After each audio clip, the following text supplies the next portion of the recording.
This is Hunter Muse. And this is Chris Snipes, and you are listening to The Melt.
Well, I'm glad that we were able to wrangle all of this together, all of us in the same place at the same time. I'm very excited about the possibilities of this conversation. I know that in the area of Isaac Kappy, you have done such intense and thorough research in all of this, Cory, and it's very, very commendable and impressive.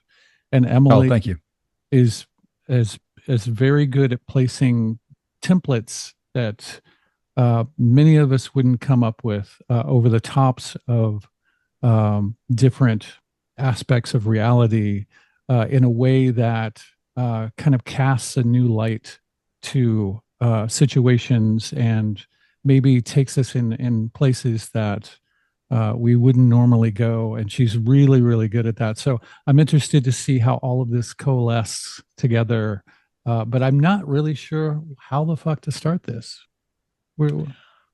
Well, in the conversations that we have had, I did a deep dive into your mind map, but I wasn't, for some reason, I wasn't allowed permission to do that. So when I would go and I would click on a link, it would do some wonky thing. So it wouldn't really allow me to kind of delve very deeply into it.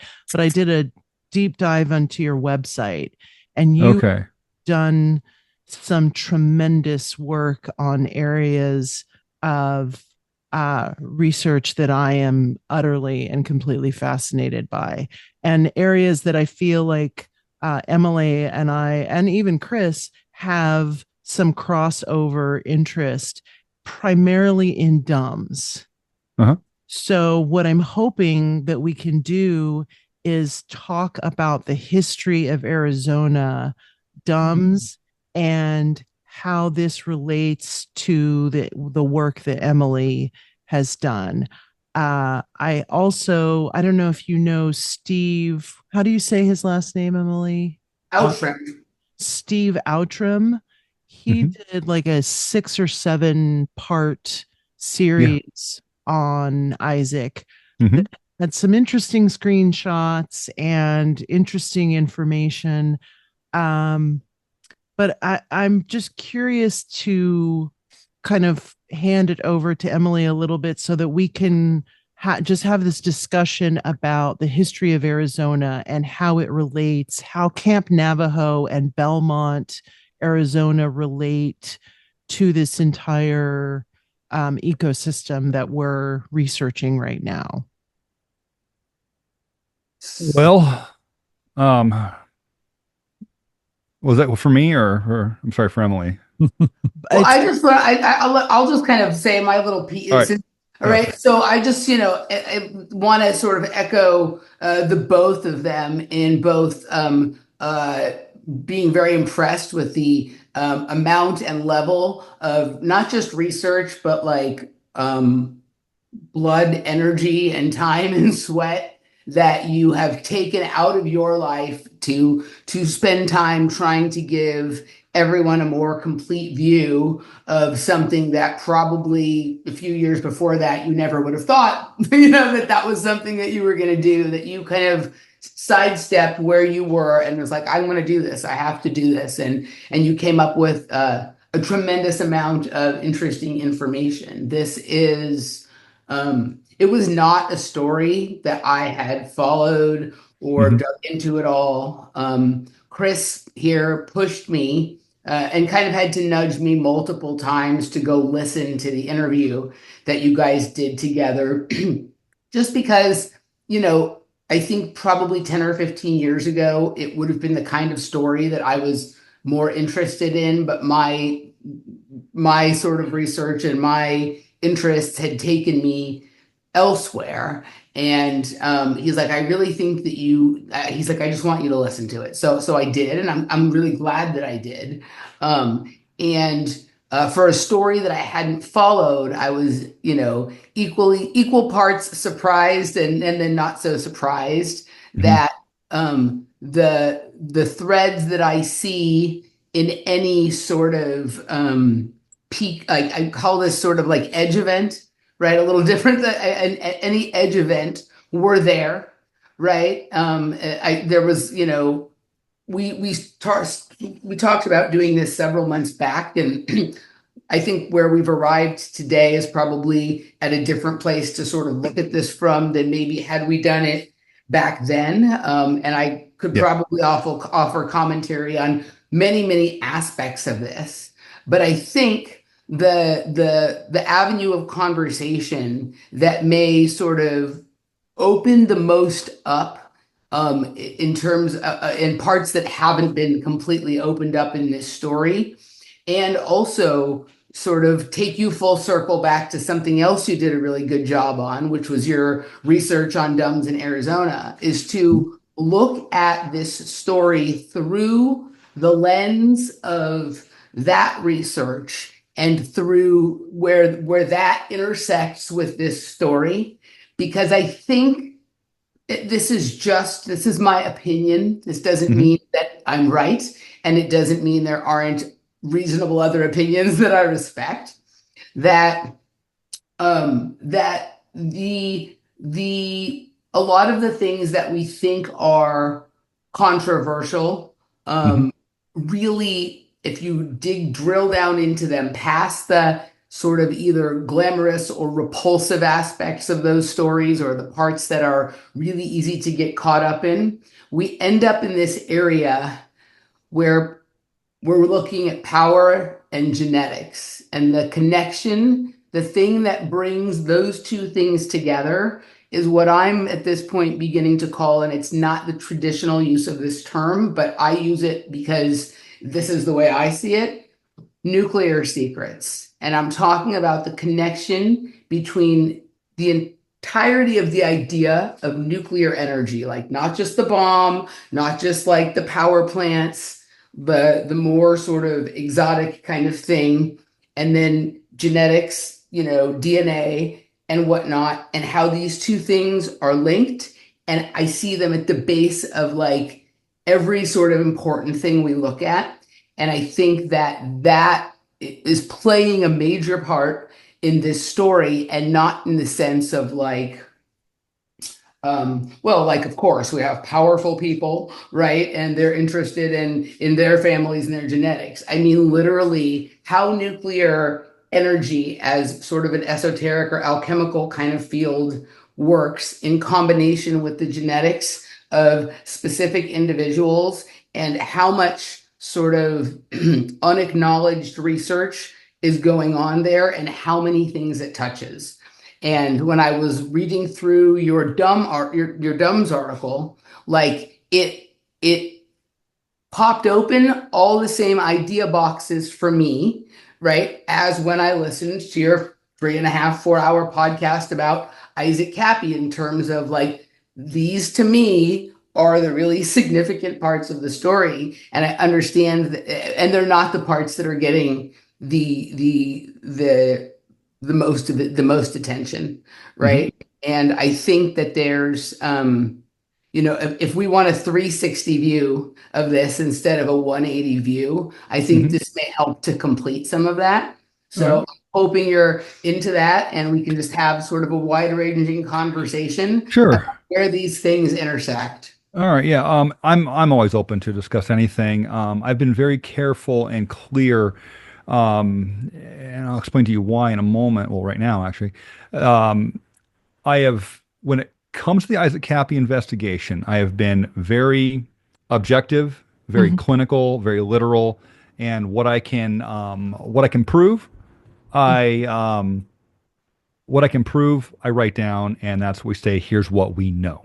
Right. I'm open to speculation as well. There's a lot of time I've spent post 2019 into 2020 and then on is combating the disinformation slash misinformation Mhm. that passes along as, for instance, I mean, I guess I'll name names. Sloan Bella came on her show and she said there were two people, I think they're Russian, and she does the whole psychic thing.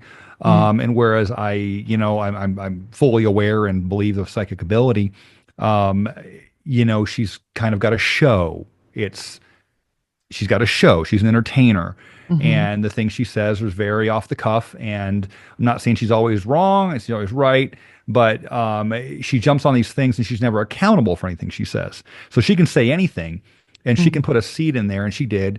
And she weaves into something that she heard. And what she heard was not what happened, what someone else said. For instance, the dead man switch. Isaac's dead man switch was all over 4chan and everything. And they said was, those kids that were in the little, those 4 or 5 girls that were in the bathhouse, Mhm. right? And they said this is Isaac Kappy's dead man switch. Well, it wasn't. Isaac Kappy never posted that. That was not posted on Isaac's account. Somebody said Isaac Kappy posted it. It got picked up by everyone on 4chan, made its way over into Twitter at the time, made its way over into Telegram and everywhere else, and it became Isaac Kappy's dead man switch. And it wasn't. It was a 22-second video from a family vacation of a bunch of girls, couple girls who are probably about 4 or 5 years old. They were in a bathhouse over in the Middle East. Mhm. It was a Muslim family, Arab family. In fact, I think there's even tweets out there. Someone said I haven't gotten them yet, but I'm tracking that down now. They said that the family came on and said, "Oh, this is an excerpt from our family vacation. How is this here? This has nothing to do with whoever Isaac Kappy is." Mm. So those kinds of things make their way into the Isaac Kappy, we'll call it lore at Mhm. this point, and people work on that information like it's real, like it's factual, like the campground, right? The campground. Isaac Kappy went to go see the campground. Well, I know because I have Isaac Kappy's debit card Mhm. receipts from the last 3 months of his life. I know where he was at. I know when he was there. Mhm. Unless someone else had his card, which I don't believe so, because we have eyewitnesses of when Alicia saw him, my wife saw him. I don't know if you know Emily, but Alicia, okay. Alicia saw him on Saturday, Mhm. and he was supposed to go back to her place on Saturday afternoon and stay a couple days to free up and not freak out. He was paranoid. He was paranoid. He was chain smoking. He was out of control. He was dodging windows. Mhm. He had knots on his head. He had the skin was scraped off his knees and the top of his toes because he was praying. He was out of control, and he said he didn't want to go. He was in a really bad state though, and she said, "Okay, well, I'll go home. I don't want to stay here, but she said, I'll go home. I'll come tomorrow and I'll pick you up. It's like a 2 hour drive for her. So she said, I can do that." And she went home. And he didn't text her back in the morning. So, and then he saw Michelle. He left Apple Valley at 7:45. So I talked to Michelle. I did a 3 hour and 7 minute interview. I got the transcript up there in the Mm. mind map. You can read our conversation there. So I know where he was there, and I know where he spent his money at the Gas and Grub, we'll call it, place over there in California. It was something else, but we'll call it the Gas and Grub. And then when he stopped at Kingman for fuel, and then when he stopped in Williams, and then the phone calls he had on the way, I spoke to everyone he spoke to in the car from the time he left Apple Valley to the time he got to Belmont, okay, including the last person. Um, so I know where he was, and at no time did he ever, up until 1:37 a.m. on Monday morning, at no time did he ever go up to the campground. Everyone says the campground was in Williams. That's not where it was. The post office for the thing was in Williams, Mhm. and it was owned by two gentlemen. It was a gay couple. They used to live about a block and a half from the Arizona State Capitol, down off of Washington slash Jefferson Street, and they were friends with the people from um, oh, one of them was very good friends. James, what's his name? James? Huh? Jamie Espy? Jamie Espy was his name, and he was friends with a guy from um, um, oh, High something chats. Who was that? Fireside chats. Higher Side Chats. Thank you. He was friends with him, and that whole thing blew up. And Higher Side Chats did a video, kind Yes. of saying his piece, ending it, and ridding himself of it because he said this is a very dark topic. It gets into very dark avenues, and the Mm-hmm. dark avenues he's talking about are the people that approached Isaac when he came out, the same people that Alicia and I still fear for our lives from right now, this very second. Mm-hmm. They're still out there. They're still operating. They have groups of gang stalkers. They have groups of people that track people down. And I believe that one of them, specifically one of them, is working with U.S. intelligence operations as an asset. He may have been an agent at one time, pulled in, but he's definitely working as an asset, at least at the time that he was working with Isaac. We've tracked this guy back his whole entire life, everything he's done. He's a career criminal. He's a narcissistic, malignant, narcissistic psychopath.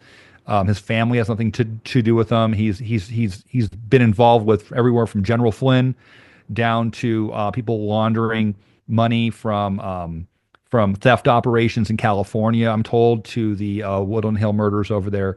Everywhere weird shit goes down in California, this guy was a part of it. He's connected to extremely important people over at Google. And he's the guy that reached out to Isaac within a day of Isaac coming out with this stuff. And he's the guy that reached out to me within 2 days of my first video on it. And when I figured out who and what he was 5 months later, he has been out to destroy me and just do anything he possibly can to throw shade my way and seed doubt. He's even gone so far out as to say that I killed Isaac Kappy. Me and Shark Belly Kelly killed Isaac Kappy. My wife killed Kappy, and Geo Farnsworth, who was Isaac's friend. I don't know if you know these names or not, but these are the people who were close to Isaac. Except for me, I never knew Isaac. And he just turns it. He flips the script like the DNC does, and just feeds that information. Says whatever we were doing, you're doing. You killed him. You killed him. You were there. Where's your GPS? Prove where you were. You prove it. And it's been like that for 4.5 years now. And what he's also done is he has sent people at me to try and do honeypots. Hey, Cory, my name's, Jane. You can meet me up in Sedona. Alicia doesn't have to know. Here's some pictures of me, and just trying to get me to bite so that it'll destroy my credibility. Sure. He's had people come in with who I believe he's had people come with interviews and then, send nudes later saying he wants to come over and have a threesome with me and just shit like that. Right. He tried to get me to post information on Isaac Kappy's Steemit account because they had Isaac Kappy's code. Isaac Kappy filled it out with him because he was working with Isaac Kappy, this guy. And he was in contact with Isaac Kappy up until he died. I believe this guy is probably responsible for positioning Isaac where he was and feeding him the intel he was feeding him to get him to go to Albuquerque at that time. We know there was a black car at Isaac's house in Apple Valley. It was Michelle's house where Isaac was staying. And the gentleman drives a black car that was seen there that day. That was the night that the infamous video was recorded with the wood paneling behind Isaac. Remember that one? Everyone says that's his last video. That's not Isaac's last video. That's his second to last video. The last video Isaac did was on Sunday when he pulled out, and that was on an Instagram, I believe. Yeah. And it got deleted instantly. And wasn't he? What's curious about that, there's a few screenshots on Otrim's site where he says someone asks him a question like, blink if you are under duress. Yeah, and he blinked. And he blinks twice. Sure, yeah. But there are theories on that page that state that Isaac was not driving, that someone was driving him while he was filming that video. No, he was driving. Okay. He was driving. Geo called him. Geo called him. What? Oh, Alicia said he was driving. I saw him driving. So, he was driving. Also, that night when that last video was recorded, there's a thing about the dog. Someone tells the dog to shut up in the back. Someone's torturing the dog to make him talk. That's absolute utter bullshit. Michelle had 2 dogs. She had a little, honey, what kind of dogs were those? One was a mixed mutt, and the other one was a smaller, was like a puggish dog, and it had like a scrunched up face, and it made these snorting, gagging noises, all like that. Yeah. Those dogs do. And it was always going around going and making that noise. And you can hear that noise made at a specific spot in there. And everyone says, look it's the man telling the dog to shut up. I believe somebody was there. There was a car seen there. Isaac did not have a black car. And Michelle wasn't home. It was just Isaac. And but there was that's the dog. Because Alicia spent Wednesday there, like 8 hours Wednesday and about like 8 hours on Saturday. And she knew the dogs. And she's, oh my, that dog just never stopped snorting and making that noise. It's all it did. So no one was torturing the dog, but there was somebody there during that recording. I have no doubt, because he was kind of out of sorts, and he kept talking about Judas. I've been made to believe that I'm Judas. And if you read the Judas prophecy in the mind map, I have more to add to that now. There's 2 more people who have been called Judas by this certain individual that go around calling people Judas, weaving Judases into his curses and into his prophecies that he tells people that they're Judas over. And that guy's name is Thomas Schoenberger. And Thomas Schoenberger has been calling people Judas. He called me Judas. He called Pavana Judas. He called Lily, who he extorted money out of Judas. Extorted. He was dating her and got her to give her a bunch of money and then broke up with her. I don't want to defame Thomas here, but I think she's made videos about what Thomas did to her. There's another people that he's called Judas over and over again. And here you have, in the end, Isaac Kappy in his second to last video saying, I've been made to believe that I'm Judas. I mean, how many people have you called Judas in your life when you're angry at someone? Do you go around calling me, you're a Judas? How many people have called you Judas? That's kind of a specialized word that doesn't get thrown around very often. And I know 7 people, including myself, who've been called Judas by Thomas Schoenberger. And here you have Isaac Kappy in a second to last video saying, I've been made to believe that I'm Judas. And then his last Instagram post, I've been made to believe that I'm Judas. I know I just got some information about 2 hours ago before the show. There was a group put together of gang stalkers. And I mean gang stalkers where they indoctrinate people, and not just people who got around and shit talked other people on the internet, but gang stalkers that got together and said, here's how you torment somebody. Here's how you get into their mind, and here's how you break them down. First, we all get together and we bring them into our group. And then you'll love bomb them. Okay, we'll all love bomb for the first week or 2. And we'll get them to do stuff. Then we'll get them to compromise themselves through doing operations from hurting somebody else. Okay, once they've compromised themselves and we got dirt on them, then you go against that person. I'll defend that person, right? And we'll triangulate them. And they start pulling them apart. And then you start a romantic relationship with that girl, and then you start working on that in the background. So these 3 or 4 people are working on this one person they pull into this group. That person they utilize to go out and attack somebody else. Okay, so that way when it all goes bad, it's that person attacking them. Because I've been in contact with the FBI. I've been in contact with the sheriff's office and the attorney general, and they don't believe this goes on. And there's no way for them to track it. And there's no laws haven't caught up with the internet. This is the same strategy and techniques that were used in Iraq, that were used in the Arab Spring. Before our soldiers went in, our CIA went in over there, and they had people online in chat groups, gang stalking and triangulating people, and just confabulating our enemy to get them to turn on each other and pull intel out of them and to sow seeds of distrust and to make them paranoid, right? Well, the intel I got today was that person that group was grooming to go out and attack people, that girl's boyfriend committed suicide because somebody grabbed all of his this happened a couple years ago. They grabbed all of his material and YouTube videos and stuff, and they weaponized it, and then they got a hold of his account because they talk you into giving you the code to their YouTube channel, and they deleted all of his stuff, and he committed suicide because now all of his work was gone. There's a number of people that are now dead because of all of this. This is the group that we're dealing with. This is the group that Isaac Kappy fell into, and in so far as my work shows. Isaac was being fed stuff on Q, the Q movement. He was being completely kept up in a state of absolute amped up on Q. The world's going to end, Trump, the secret army, the underground, kids in these underground bases, adrenochrome, satanic rituals. I mean, go down the list of all that salacious, sexy stuff, the whole Timothy Charles Holmes, all that was feeding. And Isaac also opened himself up to people calling. He said, hey, if you're a satanic ritual abuse survivor, call me. Well, Alicia and I did that for about 3 months. Then I'm like, I've had it. I've had it. Like, I had one woman I trusted out of Albuquerque. She was 68 years old.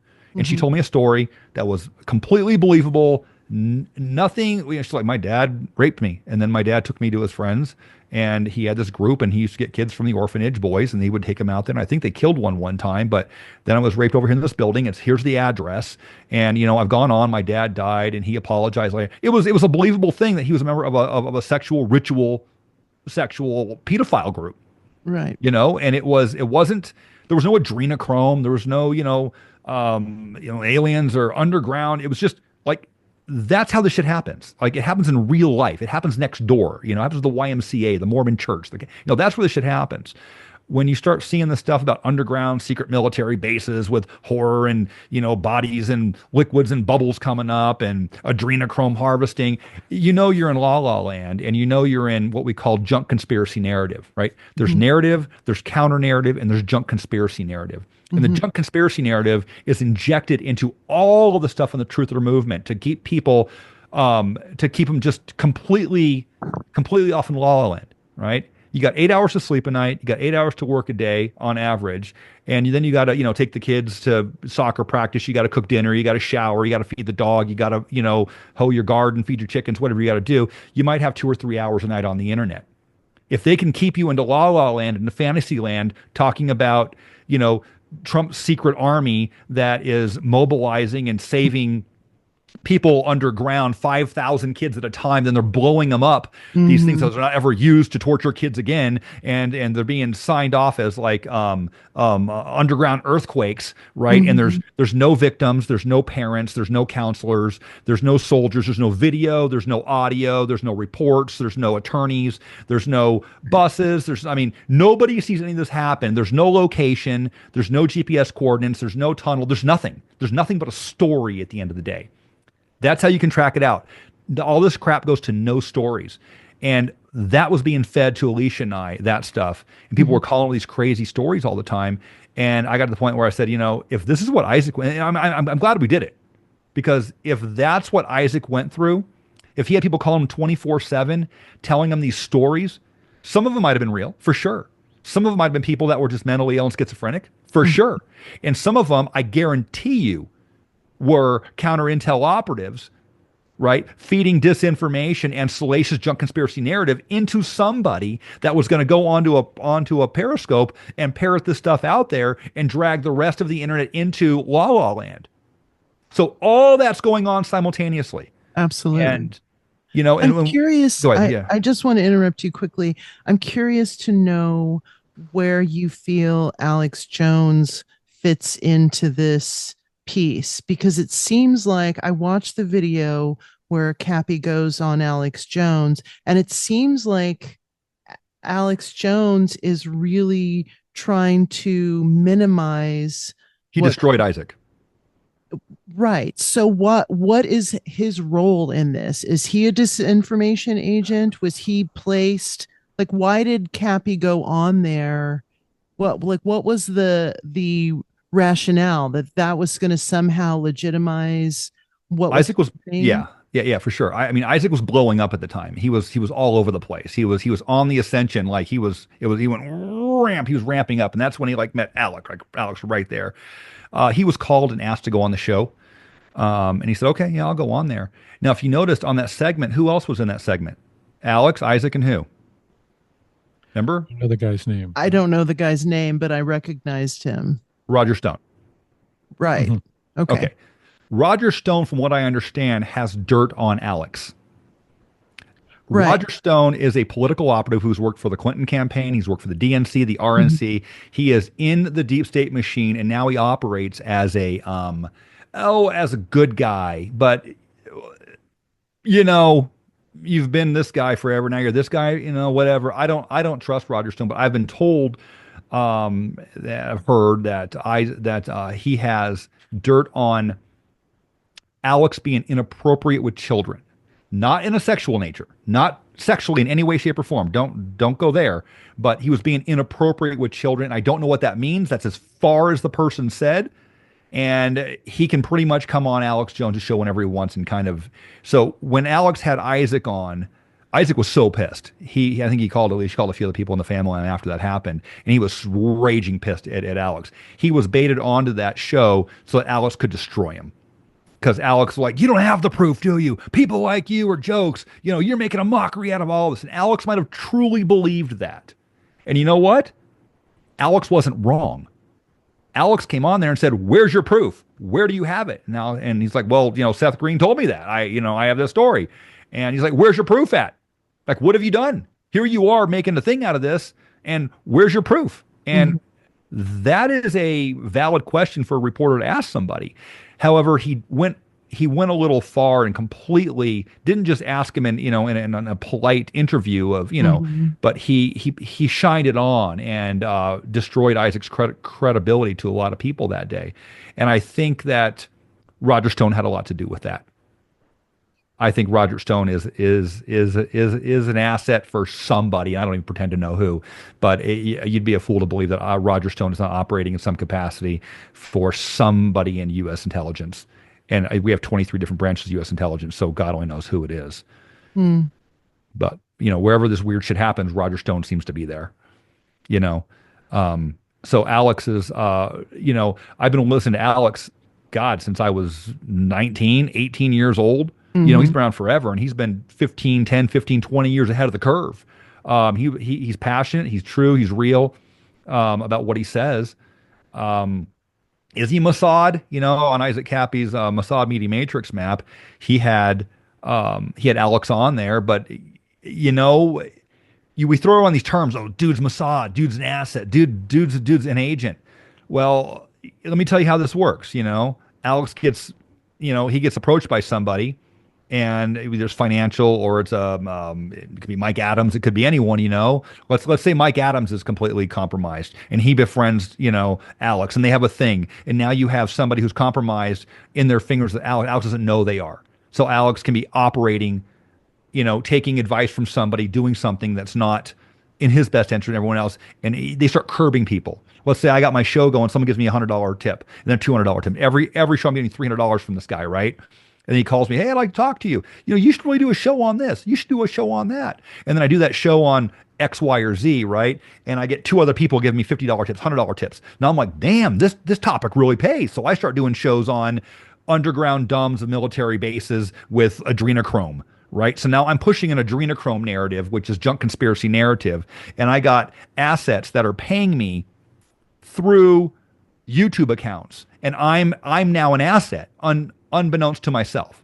So that happens all the time. Yeah. So it's not like someone goes and makes the dirty deal and, at the back of a bar smoking cigars and becomes an asset in disinformation. People pump information all the time and don't know they're even doing it. Right. So that's all going on. That still happens to Alicia and I regularly. We have people contacting us, and I got to sniff them out. I gotta run a whole dossier on them. I got to figure out who they are, who they know, who they're connected with before I really get involved with anybody. I get people, and I tell you what, don't trust anybody rating you from a freaking Proton account, because those are not subject to U.S. law, and you can't trust who they are. You don't know who they are. They could be anybody. And if somebody, I get people talking to me from Proton accounts all the time, and I said, tell you what, let's take this conversation over to Zoom. And I want to see your face, and I want to hear your voice, and I'll be more than happy to help you with anything that you need. Nope. It's crickets, because they don't want to do that. And it's probably somebody that's been at this from the very beginning, right, whose name I've already mentioned. So, okay. I think go ahead. No, please. I was just thinking it may be a good time to bring in Emily. Emily, I'm really interested to hear what you saw, what moving pieces you saw were at play when this story got sat in front of you. You mentioned the nuclear facility, you mentioned the DUMBs, you mentioned a lot of things, but I would love for you to chime in and give us your take on all of this information and what you think the real issues might be. Oh, you're muted. You're on mute. Just to put Cory at ease, I agree with pretty much with everything you just said there about junk conspiracy. This is why I didn't even ever involve myself right, in that story because or just even looking at it because I was like, I know what that is, and like, not for me. But to me, I mean, there's a number of very interesting things that happened throughout the narrative that you laid down when you were on their show last year. Yeah. And, some of them may be worth exploring another time as well. But for me, the sort of crux of the matter came starting with the gas station, right? So basically, like as he entered into Arizona from the California desert. Which And gas station? There's the three gas gas station, stations. the gas station where there was a gentleman living in the woods behind that looked just like him.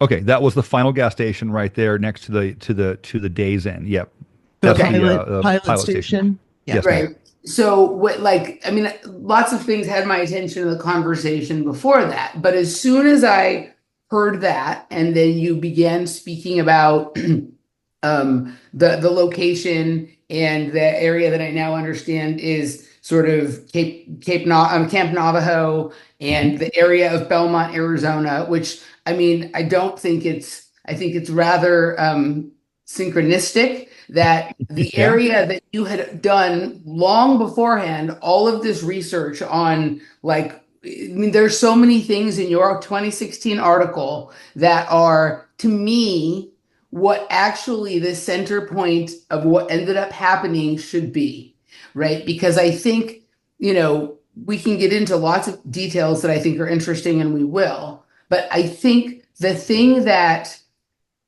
most people think is the story, and because they're being led by probably some of the characters that you're indicting here to believe is the story, is not really the story. And the story really has much more to do with what is going on under the ground there for real, not the junk stuff, not kids in cages with their dream. That's none of that stuff is really what I'm talking about when we're getting into this. But to me, as I read your article this morning, the same topics, right? And that article has nothing to do with any of the lascivious kind of stuff from the Isaac Kappy story. But as I read your article, the same like things popped to my mind as when you were telling the story of Isaac Kappy, and I'm going, that's interesting. What's happening right there, right? And I don't know, like, when we were supposed to do this the first time, I think they sent you the first episode I did with them when I spoke about my childhood in Chatsworth and some of the things that I was brought up with and around, and some of the experiences that I've had.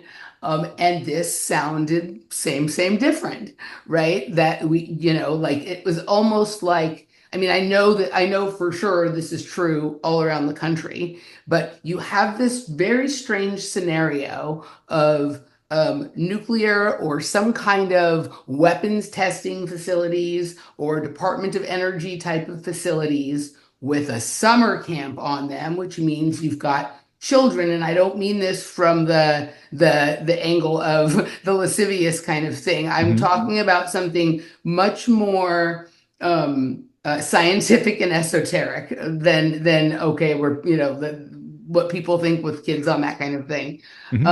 Going to these locations where there is a heightened level of radioactivity, right? And you have got a number of strange things that go on in the entire environment of that area.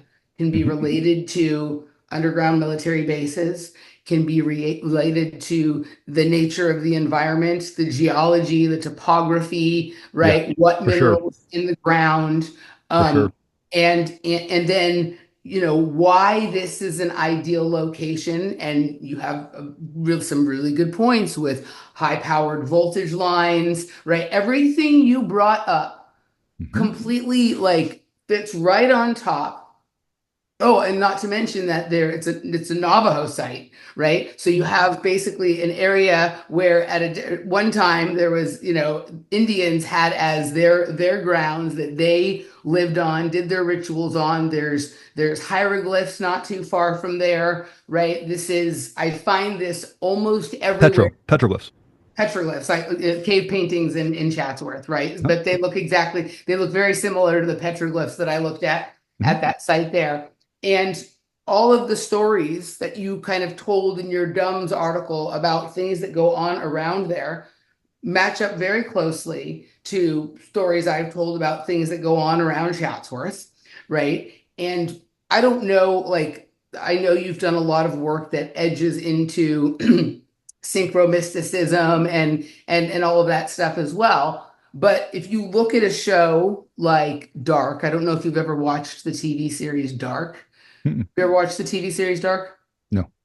Watch the TV series Dark. I was turned on to it by my good friends Chris and Hunter at the Melt. And it's a German show, but it is now dubbed in English, so you don't have to look at the subtitles. Okay. And like, we watch lots of shows, right? And all of us who do this kind of research understand, okay, there's like a certain amount of truth, a large amount of bullshit, some dramatization, and all of that kind of stuff.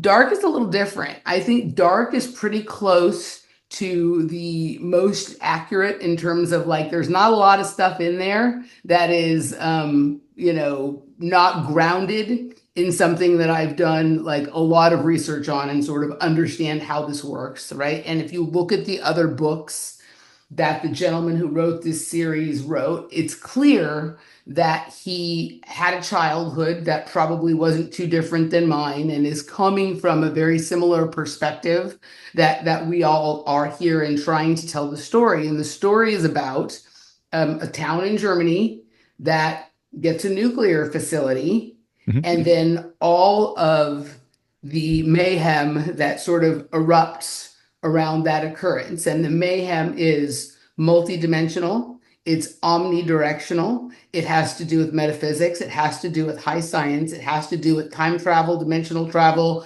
cancer, all the same stuff that goes on in that I had been sort of claiming and reporting about experiences in Chatsworth, right? And and what happens with these kids who grew up there, right? And how they interact with this environment. And it's interesting. The one thing that I kind of took out of sort of some of the stuff you wanted to get on the table just before we started this was about this person who wants everybody to think that they're Judas.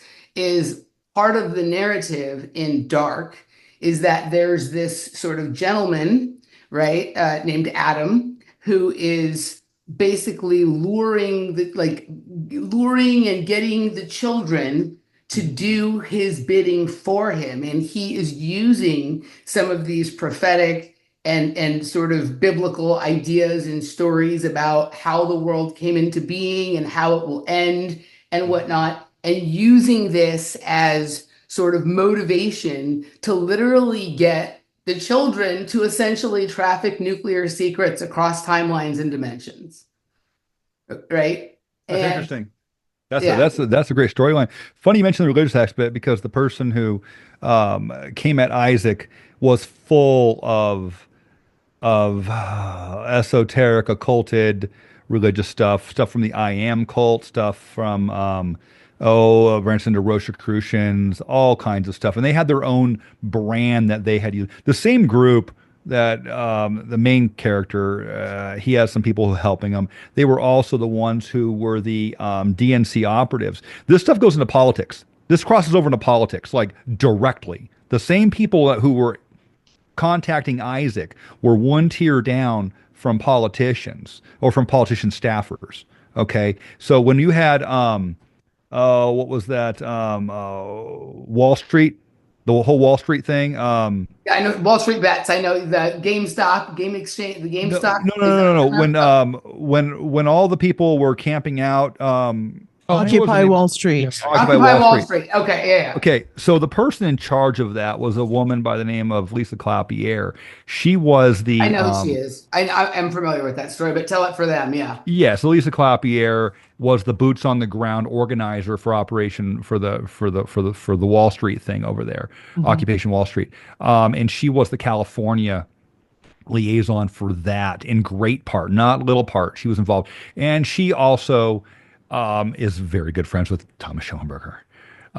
Interesting. Oh, the ties go on and on and on and on and Well, on with this So guy. I know there were a lot of FBI assets at the Occupy Wall Street Oh, movement. for sure. Yeah. Yeah, the whole thing. But let's jump into, I don't want to sit there and bash on Thomas. I mean, there's a group of people, a lot of victims of Thomas get together about once a week, and there is a room, if you know where to find it, on YouTube, that you can go there and you can meet and talk to in the chat room and come on the panel. It's an open panel. As long as you're decent, you can say whatever you want, and you can talk to and tell your story about what Thomas has done to you. And there are dozens of people on there about these psychological games they've been sucked into, and how Thomas, and some of them go back 10 years he's been at this. He's destroyed lives. There's people that have allegedly committed suicide because of him. I found another one today that his stuff was gone. It's a group of people that have been greatly affected by what's going on here, and it doesn't get talked about, and the FBI can't stop it. And when you look at this guy's past, he's got criminal records, 2 felonies, stalking. He lost a judgment for $400,000. He got out of one woman who he conned out of money. The judge told him, "Sorry, you got to pay it back." And then there's $80,000 from Beth, and then there's another woman he got money out of. He hasn't paid back anything. He shows $1,000 in income a year. He has Sophia Music. That's his channel where he compiles other stuff. He compiles stuff and makes it his own and puts a license on it and then sells it on the internet. And he has someone else get the money. He hides his assets, and he owes almost $500,000 to different people. He's a career criminal his entire life. You can go on to Ripoff Report, and there's people on there where even back when he was in Napa and Sonoma as a small time, he was organizing music events. And there's people on there that claim that he was screwing everyone out of money. It just goes on. It is legion.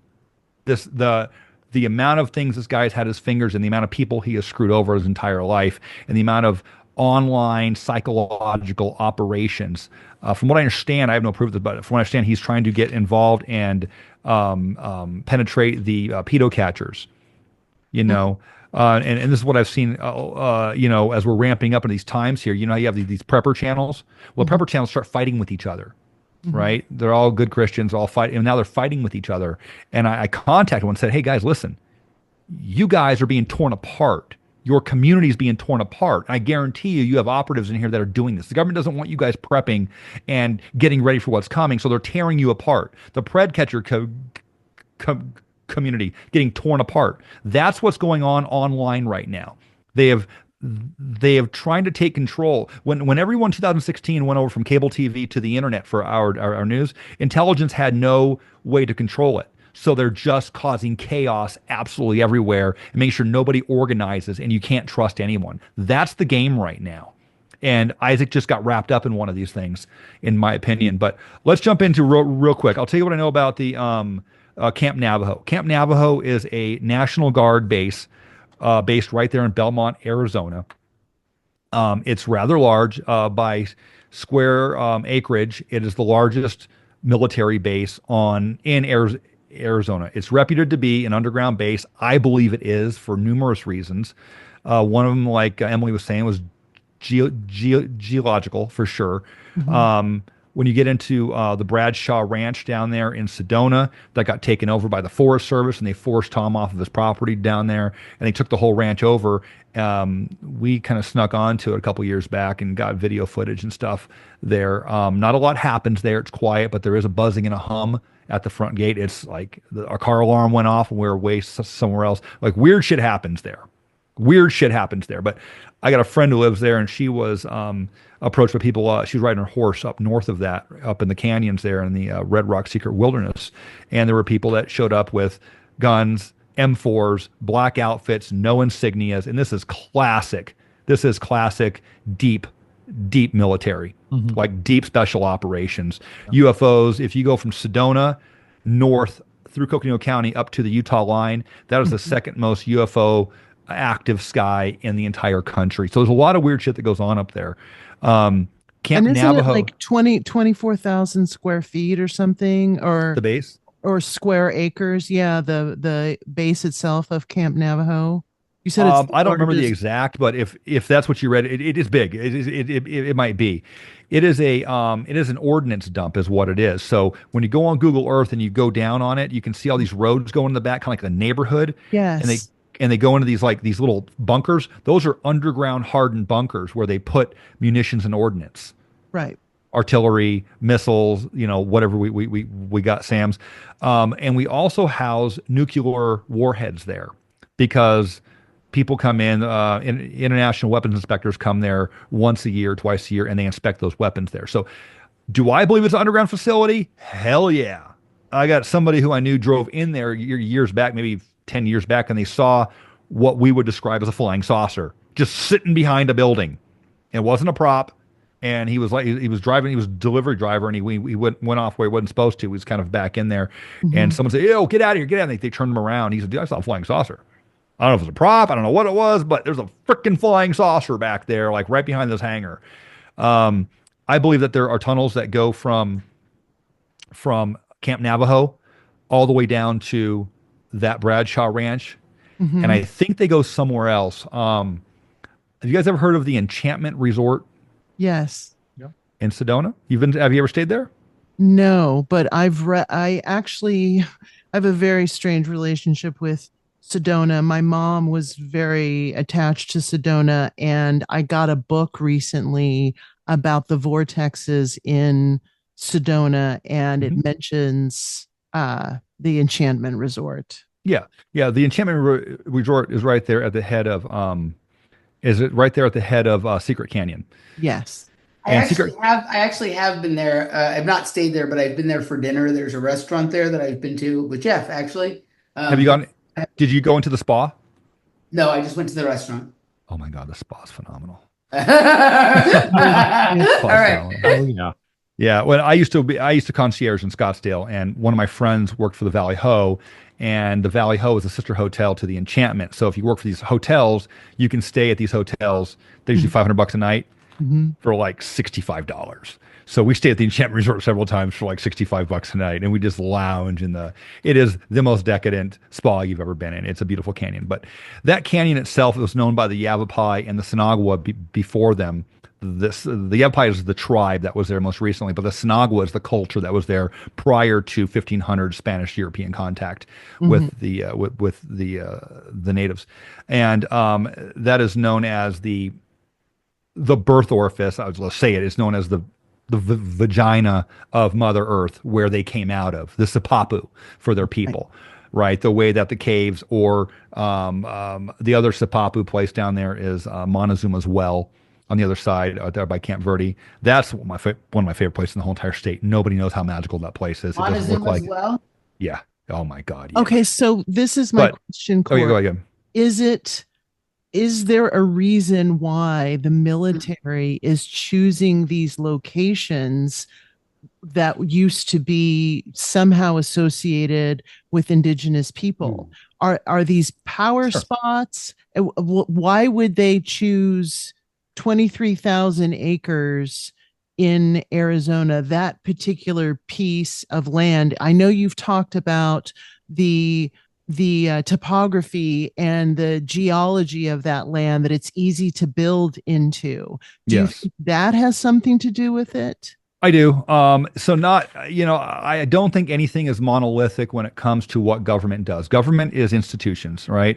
Back in the day, monarchy, go back to Europe, you had the monarchy and you had the church. The church would come in and invade, and they would take over these ancient Celtic sites, and they would build churches on top. And then you had, the Muslims came up, and we had the religious wars, right? And they burned down the churches and built mosques on those sites. And then we re-killed them again and took over and built churches back there. Right. And now they're being torn away and they're building sites. So they are power centers. They have come out and verified that the ley lines are real. We all know that's a real science now. Everything we thought, the ancient sciences, they've confirmed with science today. I think Sedona was known as a place the Hopi call them the people that live in the red land to the south. And they say they kind of lived a little longer, they were a little smarter, a little healthier, a little sharper. And they say that it comes from the rocks where they live. And I wrote a whole article on Sedona on that. You can get in that if you want. We call that the magical place. Camp Navajo, I don't think has any. The only thing has going for it is a strategic location. Okay, you have I-17 comes up from Phoenix, right? Then you got I-40 right there, right? Then you got the tracks that parallel I-40 right there as well. Yep. Okay, you have the Grand Canyon to the north, which is a natural. Just a natural fortification. You can't get through the Grand Canyon, right? You got to go through Vegas and come across there. So you have no ground attacks coming from the north. You can see anything coming from the east miles and like hundreds of miles away. It's just those flats out there all the way to Albuquerque, right? And there's the same thing going west. It's a very fortified spot. You're on the Colorado Plateau. And what the Colorado Plateau is, it's a chunk of land that was raised up in the air as the Pacific Plate ran into the continental plate. It raised up like this, about 1 mile, on average 1 mile. And it's in Arizona, Utah, Colorado, and New Mexico. It goes through all those states right there. And that whole entire shelf, we'll call it, is sedimentary rock. You have the Kaibab limestone on top from the last ocean. Then you have Coconino and Torweep sandstones. Then you got, I think it's the Hermit layer. Then you got the Supai group, all the way down to what we call Vishnu schist. And that's the metamorphic rock at the bottom. That's where it ends, right? And then you got some subgroups after that. Elves Chasm Nice is down there. Nice. Other stuff. But you can drill through that pretty easy. Right, it's sedimentary, whether it's limestone or sandstone. There's no water table up there. There's a little pockets. So Williams has a pocket, and right there on the south side of Humphreys Peak, which is the largest mountain in Arizona, right there north of Flagstaff. There's a little pocket of water. That's why Flagstaff and Williams are there, because there's water there. Everywhere else up there, no water. Right, so there's no groundwater to contend with, no pumps. Great spot to drill into. It's soft rock, you can drill into it. There's almost no geological activity up there in terms of earthquakes. There's some volcanic stuff that's been dormant for a while, but it's pretty stable up there, right? So you got train tracks, you got highways, you got the big dam up there at Lake Mead that can transfer power down, Hoover Dam. You got a huge airport right there up at the Grand Canyon, which is about 65 miles, probably about 45 as the crow flies up there. So you have the infrastructure for an amazing, you have a very low population. You have very low air traffic, right? Not a lot goes up there. You have some cattle going on. There's no mining because it's all sedimentary rock. There's nothing to mine up there. So there's not a lot going on up there. You can kind of police it. There's some hunting that goes on, right? And that's about it. It's a great spot for an underground facility. Great spot. So why would they have stopped Isaac there? Why would he have not been attacked in his home? Why would they have not killed him in his home? And then let's let Emily jump in, please. Yeah. Oh, Emily, do you have something to say, or? Why don't you answer her question, because the thread that I'm going to open up is going to be longer and more. Yeah. Sure. Yeah. Sure. So I'll tell you what I know. I'm not gonna script a narrative. I'll just tell you what I know from what happened. Isaac, like I say, left 7:45. He called GEO. He called a number of other people. His first stop he made was he made that he used a card to gas and buy anything was at the Love Station, right there in Kingman, Arizona. Okay. And then I gauged the time, and then the second spot he stopped was in Williams. All right, that was the second stop. And from there, I actually went and contacted the manager of that station. He put me in touch with the security, and I got the still photos of Isaac at the cash register. Okay. Yep. He said, "How'd you know that guy was in here this time?" I said, "Well, I had his debit card receipt, and I knew he had been here at this time. And I gauged blah, blah, blah." He's like, "Okay, well, yeah, that's him right there." So that's him. He said, "Yeah." And I interviewed the guy that actually rang him up and talked to him. He had left his car at the gas pump. He'd come in, he bought a pack of American Spirit Blues, a lighter, and I think that was it. And he got back in his car and left. He called somebody immediately when he got out there on the phone. That guy says he heard the tire blow while he was driving, right? He'd only been driving on the highway for a couple minutes when the tire blew. So I think his car was sabotaged right there at that Love Station. He said that the tire blew closer to the story is the tire blew closer to Belmont, and he said, "Oh, damn it!" He said, "I'm just going to pull over here and sit for a few minutes. I don't know what to do." And that was about 1 o'clock in the morning, I think, or midnight. So he sat there, talked for an hour on the side of the road with his friend in the car. Said, "All right, I got to go. I got to call my mom." He called his mom, said, "Hey, Mom, tire blew. I'm in Belmont, Arizona. I'm going to get the tire fixed in the morning. I'm just going to grab a room here at the Days Inn, and I'll see you tomorrow morning. I'll get up and go. So he walked over, from what I understand, and he checked into the Days Inn. Mm-hmm. He then walked back to his car, and he moved his car. We're assuming he moved his car because the guy said he went out and he came back and the car was there. So either Isaac moved his car or somebody else moved his car. We don't know. The car had that flat, though. He picked up a card from the desk for the truck repair company across the way. And then he said that he was all, the first interview with the night manager said that Isaac was all skittish. All right. Yeah. And he was acting all funky. And then when I called him talking, he said, oh no, he was fine. He was fine after he talked to the authorities. He's like, oh no, he was fine. Just a normal guy. Just checked in. Yeah, there wasn't really much.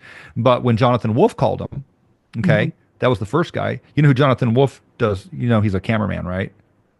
He goes by Jib Camera. That he has the recordings on Steve Outram's page, and the man says that Isaac did not have a car because he would have gotten the license plate, because that's always the question they ask. Yeah, the license plate. Sorry, the car was over at it was on the top of the overpass where he'd broken out. He pulled up the off ramp and parked up on top, I guess.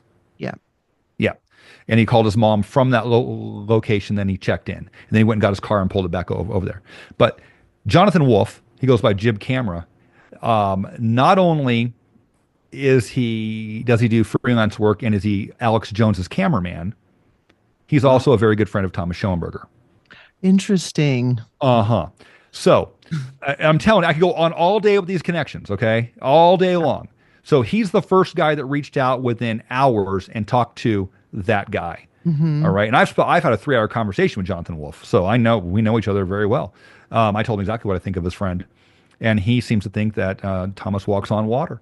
And there's nothing weird about anything Thomas does.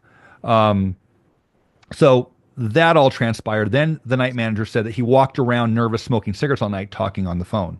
Mm. Well, here's the deal. Isaac was connected to people in the family land. There's about 100 people in the family land Burguesa, and that was a group on Telegram. Mm-hmm. And he went quiet. He went offline at 1:37 a.m. No one saw him. That's the last time anyone saw him, was at 1:37 a.m. Yet the guy said he walked around all night long the hotel. When you look at the body cam footage, right, from the cop, the bed's bare. He was laid on the bed for a few minutes, got up. The bathroom wasn't used. The shower wasn't used. Mm-hmm. There's nothing in the trash can. So the room was barely used. And then at 7:11 in the morning was when he said he saw him the last time, right there at the outside of the front lobby, and he was walking towards the overpass bridge. Yeah. And then the next thing we have is the footage that I requested from it was the security guard for the Camp Navajo military facility, a security guard. It was his private dash cam in his car driving to work that morning. That's where, okay, so when I originally got the evidence from the evidence bins, I requested the Coconino County Sheriff's Department, and I requested the Arizona Department of Public Safety. Right. And in Arizona, if somebody dies in anything, it's always 60 days before you can access that information. They make sure they get everything under wraps first. They compile all the information. So I had to wait 60 days to get that information. When I got it, I didn't have that video. Okay. The reason how I knew that video existed was because when I talked to Isaac Kappy's mother, and she said, well, Cory, I got this video of Isaac sitting on the bridge. I said, what? This is like freaking 3 months after he died. Like, what do you mean you got a video of him on the bridge? Where the hell did you get that? She goes, the cop, Officer Barr sent it to me. I'm like, can you send it over? She goes, yeah, let me just send it to you. And it was a 19-second clip of Isaac sitting there. Yeah. And I brought it up to my, we had an investigation group. I got video people, I got audio people, I got strategic thinkers, I got asymmetrical thinkers in there, and we had a pretty good group together of people that challenged each other. We didn't all disagree. We all challenged each other. It was some tense times in that group, I'm going to tell you, and I'm glad it was, because that's the people that I compiled on purpose, people that did not agree with me. Mm-hmm. And one guy says, that's not the whole video. This is a cell phone video of a video on a screen. Look. Right. I'm like, shit, I didn't see that. So I called up and I said, where's this video? And they're like, oh, that's Camp Navajo. We don't have that. I said, bullshit. It's listed right here in the evidence bin. I don't have it. You have to call Camp Navajo. I said, no, I'm not calling Camp Navajo. I'm talking to you. Where's it at? And I finally got a hold of the lieutenant. They slow walked it like an Arizona election. They slow walked the count. If you know what's happening right now. Yeah. And we're still counting, by the way. We're still counting for the election right now in Arizona, if you didn't know. Senate. So anyway, they were slow walking it. Finally, like a month later, I get the whole video. Right. And that's where that video came from. And I believe they left it. And I said, where was this? And they said, well, it was lost in limbo. So what do you mean? Well, we sent it down there. I said, no, you didn't send it down there to the public safety, because they would have given me in theirs. So, well, we don't know where it was. So some kind of confabulation happened with that video. I don't believe that video was legit. That's my personal opinion. I got people in my research group that says it was. But anyway, to make a long story short, those are the facts surrounding that time period right there. And there's more, but those are the obtuse, gross facts right there. But why did they stopped him there? Well, we don't know that they stopped him there. We know he got a flat tire there. Right. That's what we know. We can say he got a flat tire. Do I believe that they sabotaged his tire? I do. Do I have proof they did it? No. I would have liked the tire. I tried to get the tire. Right. I tried to go on the road and find the actual rubber that blew off of that tire. Right. I drove up and down that road trying to find it, but there's a 2-week cycle to where ADOT goes and cleans up. We call black alligators, right? That's torn tires. And that was all cleaned up. I called the Winona Towing Company to try and get that tire. He says, it's gone, dude. The parents picked up the car. The tire wasn't in it. They just trashed it. I wanted to see the rim. I wanted to see the tire. I wanted to see what was under, if there was a cap on there with a BB, because I think what happened was they put a BB on that cap and turned it down and started slow leaking air out of that tire. So when he got in his car and started going again, he would have noticed. But if you have a low pressure tire, more air and temperature builds up in that tire and you blow the tire. Right. Right. And it shreds. It shreds. It blows outwards like that. It's a classic. And it looked like he had low pressure in that tire. Okay. And I asked a couple of people who are tow truck drivers. One is my best friend. He's been doing tow truck for 25 years. He's like, that's a low pressure blow right there. I said, okay, is it possible someone did it? He said, absolutely, it's possible. Do we know that they did it? No. Right. So we don't know that they took him out there. We know he got a flat tire there. According to one story, and the guy will not speak to me. He's the only person who talked to Isaac on the phone who I've tried to contact who will not speak to me. And he's got that story, and he was the same guy that wrote that letter and passed it to Nathan Stoltman that next day on the 14th, because no one knows Isaac died on the 13th. We just know where, no one knew where he was. It was the 14th that was released from TMZ, and then it caught fire and it blew up from there. So that person also would not speak to me, and he was the person who scripted that narrative about I talked to Jesus. He said he loved Jesus, his soul was saved. You know, it was like an appeasement letter. It had an answer for everything and everybody. And it looked very, very spy crafty to me. Very spy crafty. I don't trust that. I don't trust the guy. The guy then contacted his mom and tried to get licensing for all of Isaac's music. And she said no. There was another shady character, Vegan Mikey, who was also talking to Isaac's mother at that time with this guy. They were doing some weird thing. And I warned Wendy, Kappy, said, you might want to just back off until you find out who everyone is. Right.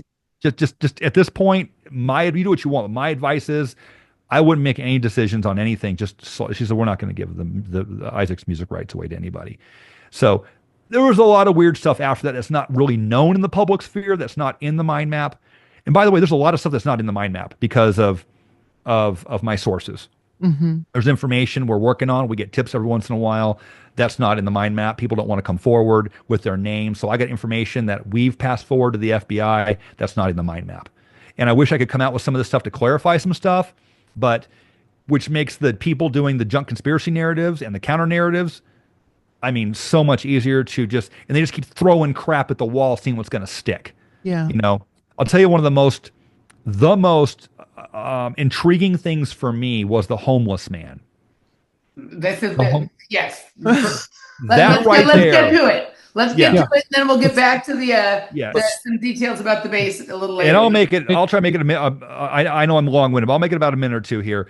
The homeless man, I started investigating and I went on to the Belmont neighborhood Facebook page. And there was people on there in the area and I started finding out who was talking about Isaac, all this chatter on there. And I weaseled my way in there. I got into that group and I start contacting them and they're talking to me. I got interviews with 2 of them, right? And I contacted like 4 more and they all talked about a homeless guy. And they said, hey, the homeless guy jumped. The homeless guy jumped. It was who died today? Why is the traffic backed up? It's the homeless guy who sat under the McDonald's sign, right? When I talked to Randy, her name was Randy. It was the girl who was working at the pilot station. She's the girl that Shark Belly Kelly called and met her and said, Cory, we need you. This girl named Randy works at the station. She says she saw Isaac. Right. So she worked there for 3 weeks. Then she quit. She was a single mom, pregnant again. Really rough life. Girl. The parents weren't around. She ended up moving to, I'm not gonna say where she moved, but she ended up moving somewhere else.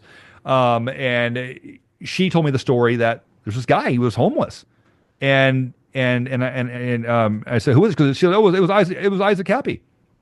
I said, Isaac Kappy was living there, huh? Where's Isaac Kappy living at? Oh, he was living behind the station. He was sleeping up there by those junipers. He'd come down. He had a dog, and he would come down and buy singles of beer and cigarettes. I said, what kind of cigarettes did he buy? Oh, the really cheap ones, the Mavericks or whatever the cheapest 100 full flavors are. And I said, what do he look like? And she goes, he looked like that guy we're seeing, the Isaac Kappy guy. And I sent her a picture of Isaac Kappy. I said, is that him? She goes, that's him. That's him. And then I sent the picture to the other people in the town, and they're like, that's him without a hat. You put a cap on, that's that guy right there. So there's a guy that looked identical, according to like 5 or 6 people, looked identical to Isaac Kappy that had been said how long? And she said he'd been there for 3 weeks, but she'd only been there for 3 weeks. Right. She was living in Williams with a friend. So she'd only had that job for 3 weeks, and she had given him a shower once or twice. She'd give him a Subway sandwich. She was kind of helping him along. But interesting enough, she said the last time I saw him was Friday. And he said that I think it was Friday or Saturday. It's written down there. I think it was Saturday maybe. She said he came in and said, it's cold. I can't do it anymore. I just want to die. I'm done. I just can't handle it anymore. And then he walked out to the westbound on-ramp. And she said, I was assuming he was getting a ride. I never saw him again after that. And that was the day before Isaac left for Albuquerque. So he'd been there, from what the people at the Belmont neighborhood said, he'd been there for like 3 months prior. Right. And the day before Isaac showed, a guy that looks identical to Isaac Kappy, who's sleeping behind there, who people see 2 to 3 times a week, sometimes 4 times a week, under the McDonald's sign, begging for money, for 4 months, disappears the day before the guy who looks just like him shows up in town and jumps off the bridge and dies there? I don't fucking think so. I think there was some other operation in play. I think that Belmont was the chosen stage for this event, whatever happened. I don't pretend to know what happened. Yep. I don't have any proof, but from the ancillary information, other than that, or it's a great coincidence that a guy that looks just like Isaac Kappy was sitting there, and then he disappeared the day before Isaac shows up, and he says to the girl, I can't do more, I want to die, and then Isaac is thrown off the bridge or jumped off the bridge or forced off a bridge 24 hours later. That's the homeless guy thing right there. And I don't know what to make of it other than that. There's no proof, but I do know that 200 yards to the south is Camp Navajo military facility. And I'm betting that this guy is an operative, and he was just coming across the street, sneaking on the wire, wandering up there, and pretending to be a bum several nights a week. And here's the thing. Belmont, Arizona is on record for being one of the absolute coldest towns in the state of Arizona. And it's because the wind chill comes off Mount Humphreys there, right down that valley, and it blasts that whole, it's fucking freezing there. In fact, I didn't stop there regularly because the wind was so bad. It was so cold. I would stop in Williams and gas up and backtrack 1 mile. And if you go either way out of Belmont and catch a ride or walk, you are going downhill and you are going to be in warmer area. There's no reason a homeless person would stay in the coldest town from February, March, April, and May. There's no reason. Like in the coldest month, you're going to be up there. I can see in the summertime, it's great up there.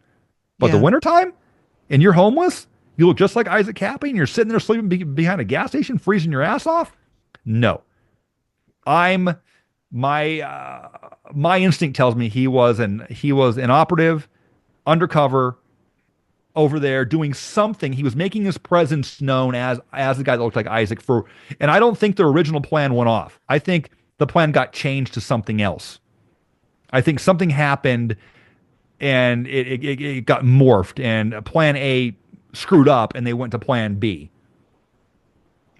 So that's the homeless guy theory. I mean, what do you got on that, Emily? All right. So Emily. just to be clear, so that you only have to talk about the things that you know to be true, I'll take over the role of speculation and wild exotic theories here. And I'm not. And by the way, if I correct you on something, it's because I have the objective evidence. It's not because I'm just fighting with you. So if there is something that I know to correct you, okay. I'll jump in. I'm not going to lay out a narrative quite exactly about Kappy. I'm going to explain to you some narratives just in general that I consider out there for how these things work. And I'm not trying to say it's this one, but I just want to give I want to create some possibilities for us to consider. Okay. And so it's me doing that, not Cory, for people. He's not giving misinformation. Okay. So this whole thing, and it's perfect because he's a Hollywood guy and they do this. We are not in Kansas anymore. The fourth wall is broken. There is no barrier between the stage set and real world. Like everyone's wandering, like the normal people are on the stage set, the actors are wandering around in the real world. Like this is just how things are right now. So there's elements that resonate like in ways that are super deep for me from, like I told you, this dark series, right? Mm-hmm. But also The Man in the High Castle. Yeah. The movie They Cloned Tyrone, and just a touch of Westworld. And I'm going to explain to you sort of scenario possibilities from these ideas. Okay. So in Dark, this nuclear facility, right? You have these kids, you have all the people in the town. Some of them have figured out that at and around the nuclear facility, which there is a fusion reactor in there, and at times it looks like I've seen something in the series that looked like a particle accelerator. We can get into fusion reactors and particle accelerators in a little bit. There's many more of them than we're led on to believe that they are. And the number of anomalies that they create in the vicinity of the areas that they're active would account for a lot of strange metaphysical and paranormal type of events that occur in some of these locations. In Dark, you have some of the people that use a literal tunnel under the ground to move back and forth between timelines. You have others who have this device, right, that allows them to jump in the first two seasons between timelines and then later dimensions. So we have temporal movement and we have dimensional movement, right? And then you have others who are experimenting with doing it based on when the part of the fusion reactor is operative and using that to make major jumps and whatnot. There's a variety of ways it's happening. And then you're also having some unusual kinds of movement that are happening when there's a connection between two people, right? The energies of the two people come together and suddenly they're in the other timeline type of thing, right? Okay. In that series, a couple of times you had the different versions of the same person in the same timeline or dimension momentarily, right? They mostly were trying not to do that because then things would start to not make sense and there'd be a whole brouhaha about it. But occasionally you'd have a character observing themselves at a previous point in time or in a different version of the reality, right? And you had kids moving back and forth. Not just kids. You had an adult who was very, let's just say, Charles Manson like in some ways, right? And Charles Manson hung out where I think there's a particle accelerator and a fusion reactor in Chatsworth. And it's where the Manson tunnel was. It's where Boeing is. It's where Rocketdyne was. It's where the Burrow Flats is. It's where Spawn Ranch is. It's where Iverson Ranch is. It's where like all the things, right? All the things are there. But you have them moving between the different timelines and dimensions to change the order of things happening in that reality. Like they know, because it's already happened where they're coming from, what is going to happen, and they want to change it because maybe they did something bad or maybe something happened to someone. So you have literally knowledge being trafficked across dimensions and timelines in order to shift reality to this sort of perfect destiny that Adam and later Eve have coaxed the children into sort of like doing their machinations for them. Okay. So, but what this means is you have people from one reality or one timeline moving into others, and at times pretending to be that other person, or, you know, creating some shift in the narrative for that person's life going forward. Okay. So that's the way that something around one of these kind of facilities is shown in that. Did you watch the television series, The Man in the High Castle? Yeah, I saw that. Okay, so they have the Dinuvan Belt, and they're moving people, right? Which means the next world. They're moving people in a facility. I just want to show you something real fast before I move on to the Dinuvan Belt and Man in the High Castle. This is the hole in the ground. This is the way that if you're not working in the nuclear facility in dark, that you access the area where you can do some of this stuff, right? But it's this kind of interesting hole in the ground, which happens to look like, this is the wrong one. Hold on a second. Where is my Oklo Gabon? I pulled this up intentionally. Where is it? Oklo Gabon. Okay, here it is. This is Oklo Gabon. I don't know if you have ever heard of this location, but this is a place where a natural fission reactor, natural, meaning not man-made, apparently existed 2.5 billion years ago. I forgot about this. Yes. And so you have this, and look, there's this guy walking into it that looks a whole lot like this kid walking into this mountain. Sure. Right? So natural fission reactor, natural fusion reactor, man-made one. I don't know, but essentially they would do similar things, right? Whether they're and even in the thing here, you have a mirroring of both sides. So you have a mirror of one on the other. Look at this. Yes, Cory. Yes. Okay, so now you're getting now you're picking up what I'm putting down. Okay. Yes. So this is what you have, and just so you know, like this is what the fusion reactor in dark. Let's see if I can find a picture of what it looked like in the series. Let's see if we can find it. Let's see. It was kind of here. Let's see. No, that's not it. Where's the one from the series? Where's the series? They're not letting us see the one from the series. Yeah, they're not letting us see the one from the series. You'll have to, if you haven't watched it, you'll have to watch it. It's a great show, so a good use of time, but they're not letting us see it. Okay.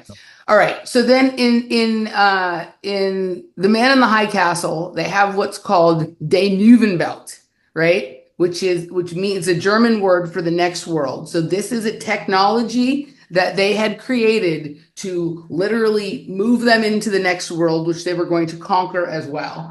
And if you look at this, it looks quite a bit like what gets bored open by those machines that you showed in your DUMS video. So this is what is on one side of Dinuvenbelt, right? Yeah. This is the operators. This is the people sort of watching, right? And this is what it looks like on the other side. When they go through, there are military men waiting as they essentially come through what looks a lot like a Stargate to us. Stargate. Yeah. Stargate. Right? And they are literally intercepting these people. In Man in the High Castle, there was people doing it technologically.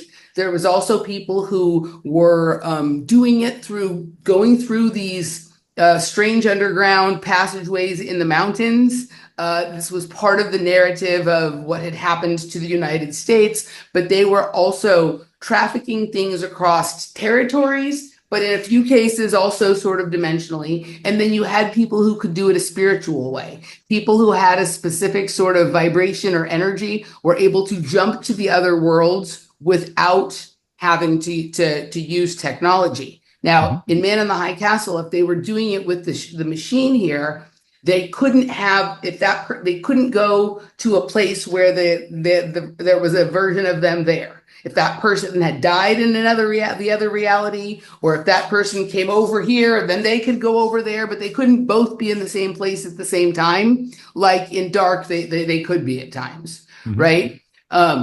So we have this here with Man on the High Castle that is utilizing some of the same kinds of installations and technologies that might be at a location like this. I'm not saying it's at Camp Navajo. Maybe it's up closer to Flagstaff or Grand Canyon or under Sedona, like you're talking about. When you said the thing about the Hopi people have a story about these people that are birthed from the rocks and they have an extended life. I don't know how much research you've done into particle accelerators and fusion reactors, but people experience time differently. Some people, not all people. And if you can come into resonance with the vibration of your local particle accelerator or fusion reactor, you may have a different kind of life, including this sort of ability to regenerate aspects of yourself, right? It's pretty frequent, in stories about this, but also people who live in areas like this. You often have one sibling who gets cancer and the other sibling has such strange paranormal like events that it's like almost equivalent to time travel or something like that, right? So everybody reacts differently to this. Okay, so this is Man in the High Castle. I couldn't find have you seen the movie They Clone Tyrone? Okay. No. So it's kind of a stupid movie on some levels, but the trio of movies that Jamie Foxx made for Netflix in the last several years, one was called Project Power, one was called Day Shift, and this one was They Clone Tyrone. These movies like lay it all out in a way that like gives a lot of plausible deniability, but they're showing us things that are undoubtedly true. Like Idiocracy. Yes. It's a dumb movie in a lot of ways, but it's a documentary now. It's a documentary at this point, kind of like that. Right. They're presenting it to us in ways that someone who just wants to go to the movies and thinks that Hollywood is fake and the real life is real, like it offers that plausible deniability. Yeah. But there's all kinds of things going on I recommend those 3 movies, but for this particular case, they actually, maybe Day Shift might get into some of the Isaac Kappy narrative as well. Not so much Project Power for him. But in They Clone Tyrone, there's a couple of things. They are literally cloning people, right? And basically replacing people constantly, have the same characters in this city and that. So you'll have the same gentleman sitting outside the liquor store drinking the 40 in Detroit that you have in a neighborhood that looks kind of like it in Chicago, that you have in Los Angeles. And they're doing switcheroos on things all the time, right? Like there's all this kind of stuff going on. But they also have all of these strange sort of safe houses that are really entrances to underground bases where there are laboratory experiments going on with drugs and additives to food and products that we will use on ourselves and whatever it is. And they have like these almost like hybridized lab assistants in there. And they kind of look like Isaac Kappy, right? But they get to these places through people's houses, through the bath. That one doesn't look like him. They only showed one. I could find only one picture online, but when you watch the movie, there was multiples of them. Remember? It was like every there was a couple of different types, but it's kind of like these guys who were the lab assistants were like a product of mixing this genetics with that genetics and kind of like trying to come up with this perfect like person that sort of represents everything or everyone and no one at the same time type of thing. But it was like kind of like a black guy with Jewish characteristics or something like that, or a Jewish guy with black characteristics.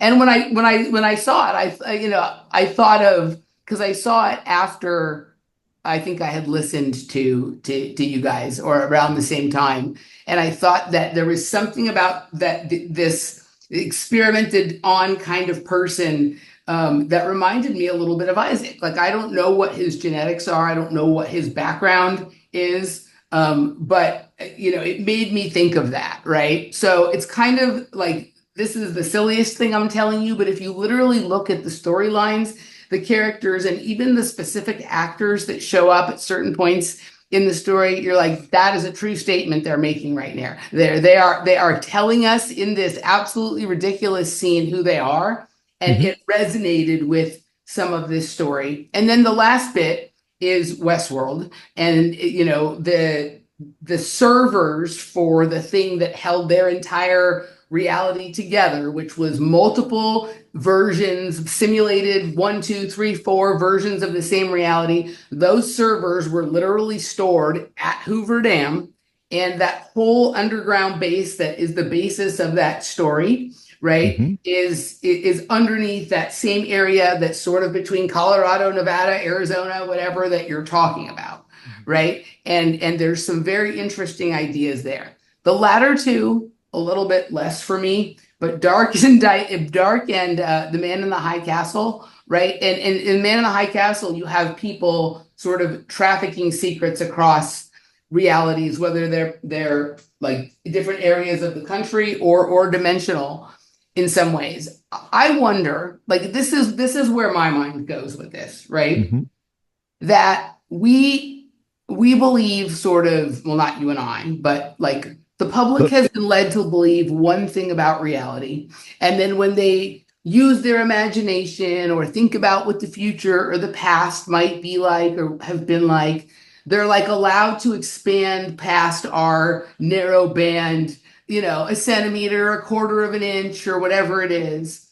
And when we think of facilities, we're thinking of missiles and rockets and regular armaments and whatever it is. But in those same locations, because there would be a plausible explanation for why there might be security, radioactivity, lots of secrecy, lots of security, they're also experimenting with fusion and particle acceleration. Well, hell yeah, they are. Are changing the nature, changing the energy fields of the entire area. Zero point energy, anti-gravity. I mean, you've been watching the congressional UAP hearings, haven't you? Yeah, I mean, I don't pay close attention to those, but I pay attention to the science. Like, I look at a lot of physics paper. I've been spending the last couple of years really researching nuclear fusion, particularly, but things related to the nuclear industry, and then like genetic engineering and the connection between those two things. I believe the way they're talking, there've been about 2 years now of congressional hearings about UAPs. And they have whistleblowers, over, I think, 387 of them now, talking about anti-gravitic, what we call UFOs. And they have 0 point energy pulling it from the other side. And a lot of these scientists coming out are saying that the nuclear stuff, we don't need that anymore. We're beyond nuclear. We have 0 point now. And we have broken that barrier, and they're trying to keep that under wraps at the same time, because once free energy gets out there, if we're pulling from the other side, people don't have to work anymore. Food's going to be damn near free. Transportation's going to be free. And you can't control a world where energy is free and everyone's not on the same path. You have chaos. Absolute. If everyone can have their own UFO going 4,000 miles an hour, you're going to have absolute total chaos. So, yes, what you are saying, all of that. Also, I'm not talking about like 3 Mile Island fission, let's have nuclear power for whatever. I'm talking about the kind of fusion that is engaged in to achieve 0 point energy, cold fusion, this kind of stuff, right? Okay. And so there is a whole other weird world that goes along with that, besides what you're talking about, besides freedom, because if they can't meter energy anymore, the gig is pretty much up, right? But the other thing, and this is probably like, I don't want to get into whether like what their concern really is, or if they're right to be concerned or not, because I'm like, just like, give us the truth and let us deal with it, right? Kind of thing. But time and space, time, things do not behave the same in that reality. Right. When you have 0 point energy fields, and when you have some of these like temporal and spatial domains that are set up by some of this, like, I mean, like, we're talking Schrodinger's cat, we're talking double slit, we're talking moving forward and backwards in time, we're talking about experiencing other layers on the cake of reality, right? And that experimentation is going on, right? And it's going on in a formal way, but it's also going on amongst the population of people who live in and around where these installations are, most of the times either completely outside of their awareness of it, or with like a very small sense. Like maybe one person in the family works at the base and know there's something funny going on there, but they're fed the line about, oh, it's just this, nonsense thing or whatever. Yep. Meanwhile, you have kids who've been playing in the, I went to summer camp, like where the Manson Tunnel is, where Boeing is, and where Burrow Flats is, right? And I had the weirdest fucking experiences you can ever imagine. And so have other people who I didn't know and who are famous for telling crazy stories, but they're telling these stories, I think they maybe misunderstand. Like I'm speaking right now about Andrew Basiago, who's a very nice person, and I think he's telling the truth as he thinks it is. I think he's just misunderstanding some things, but I don't think he's lying. But a lot of the stories he tells is Project Pegasus, right? Yeah. Yeah, right. Yeah. He grew up in Chatsworth as well. And like I told him a weird story that only someone who had a similar weird experience as me in the same location would know what I'm talking about. Mm-hmm. And he knew exactly what I was talking about. I didn't give him hardly any details. As soon as I started in, he picked up, the rest of it and sort of went. And so, I think that part of why Charles Manson, whatever the fuck that was, and it was a lot of things, is that he was playing a role similar to read that book. Yeah, I have it. Okay. I have it. Yeah. What was the name? So Jonas book. Yeah. Right? I have the Neil Sanders book too. The Now Tom O'Neill knocked that one out of the park, man. Yeah. So $500 to be on our show. We love him, but we can't afford him. He wants money to be on the show. He came on my show. Yeah. What'd you say? On my show.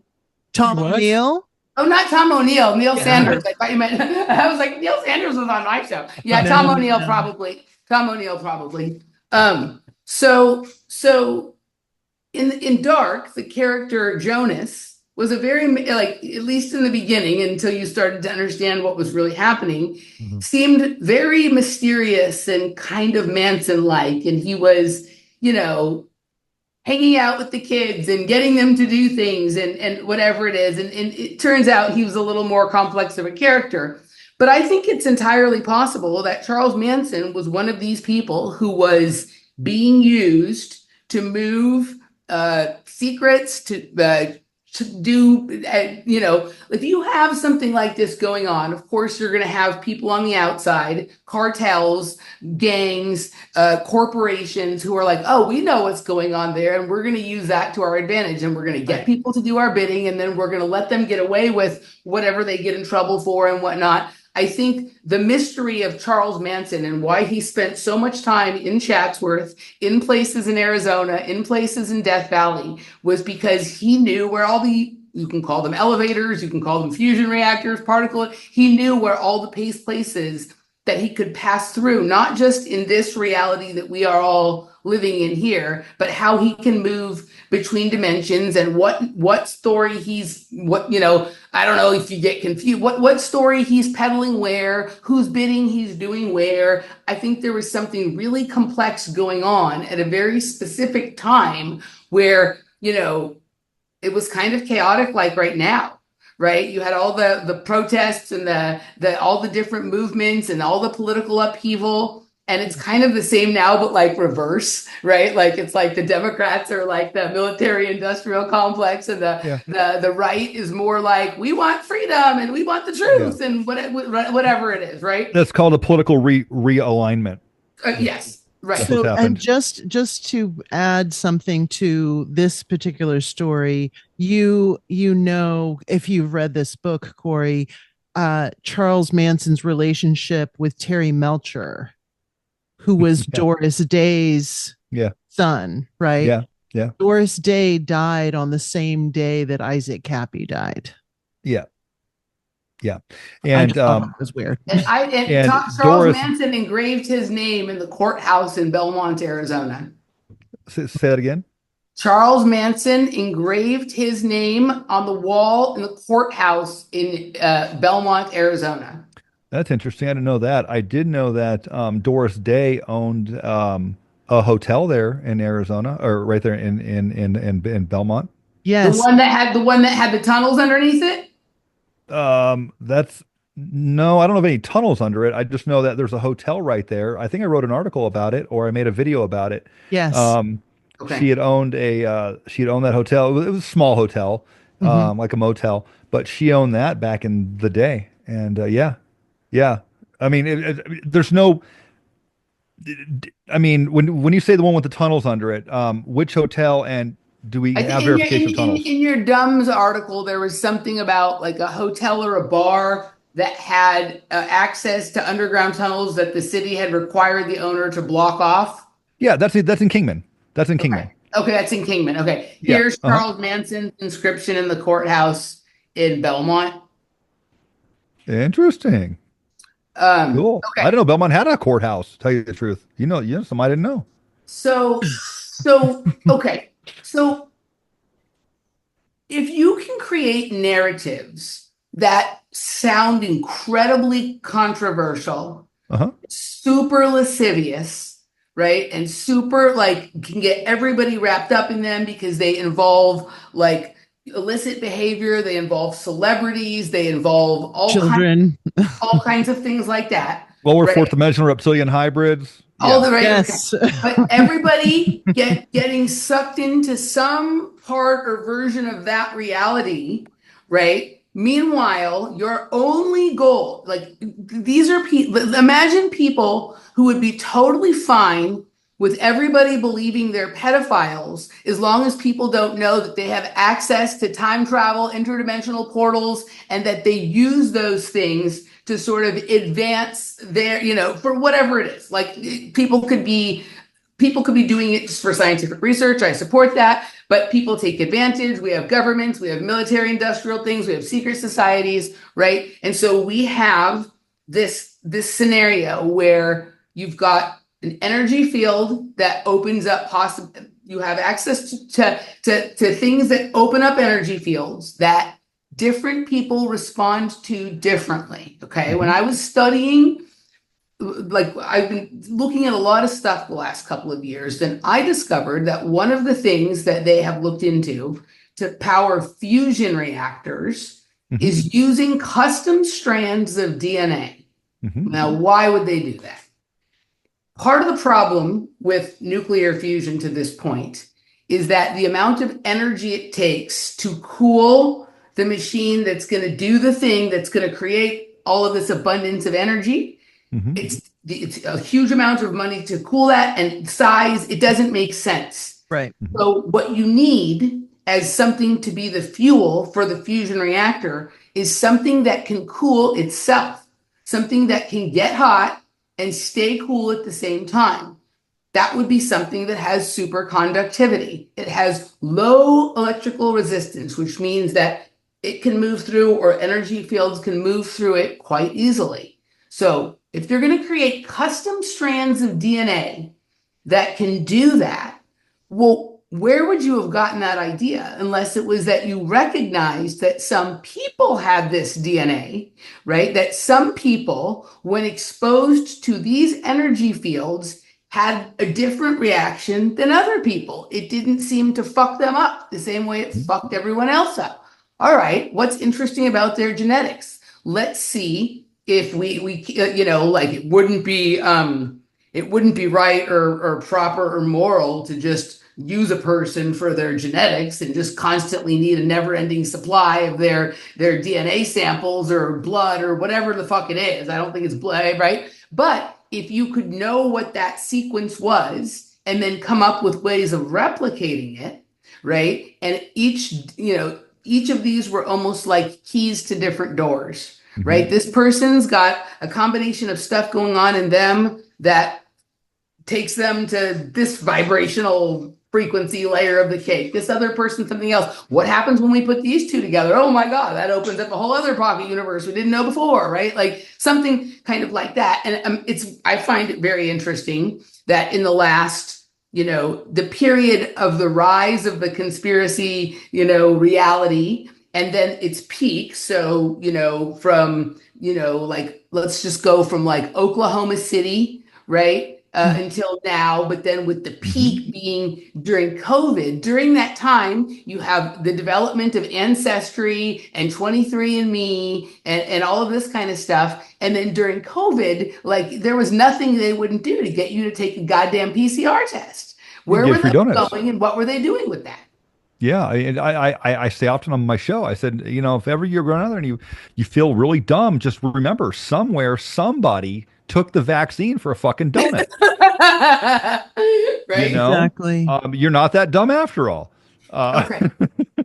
Well, and the 23andMe thing was really, really pushed in Hollywood.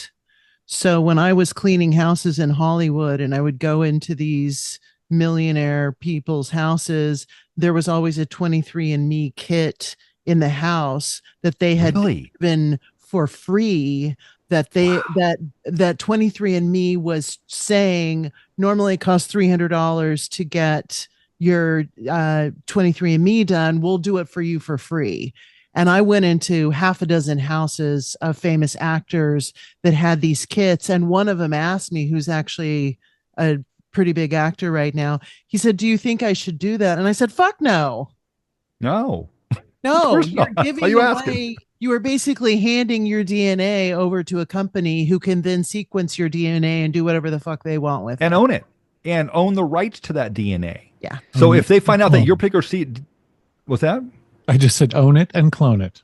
Own it and clone it. There you go. But also on a more realistic level, they could find out that a part of your DNA sequence could cure cancer or could do whatever else. Yeah, exactly. And now they have your sequence rights and they own that. Yeah, as well. Yeah, Cory, like you're very familiar, I'm sure, with like dual use, right? Type of thing. So this is how they will say it's okay that we're doing it because if we find something that can cure cancer or blah blah blah, meanwhile we'll either weaponize it in the other direction or we'll use it for our exotic science projects that we're not going to tell the public about and we're certainly not going to give them access to, right?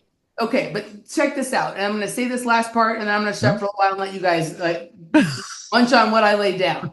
Okay? Sure. So I went to summer camp on the grounds of Chatsworth, where all those things I told you before were Manson Tunnel, Borough Flats, Iverson Ranch, Spawn Ranch, Boeing, Rocketdyne, all of this stuff, right? Okay, I went to summer camp there.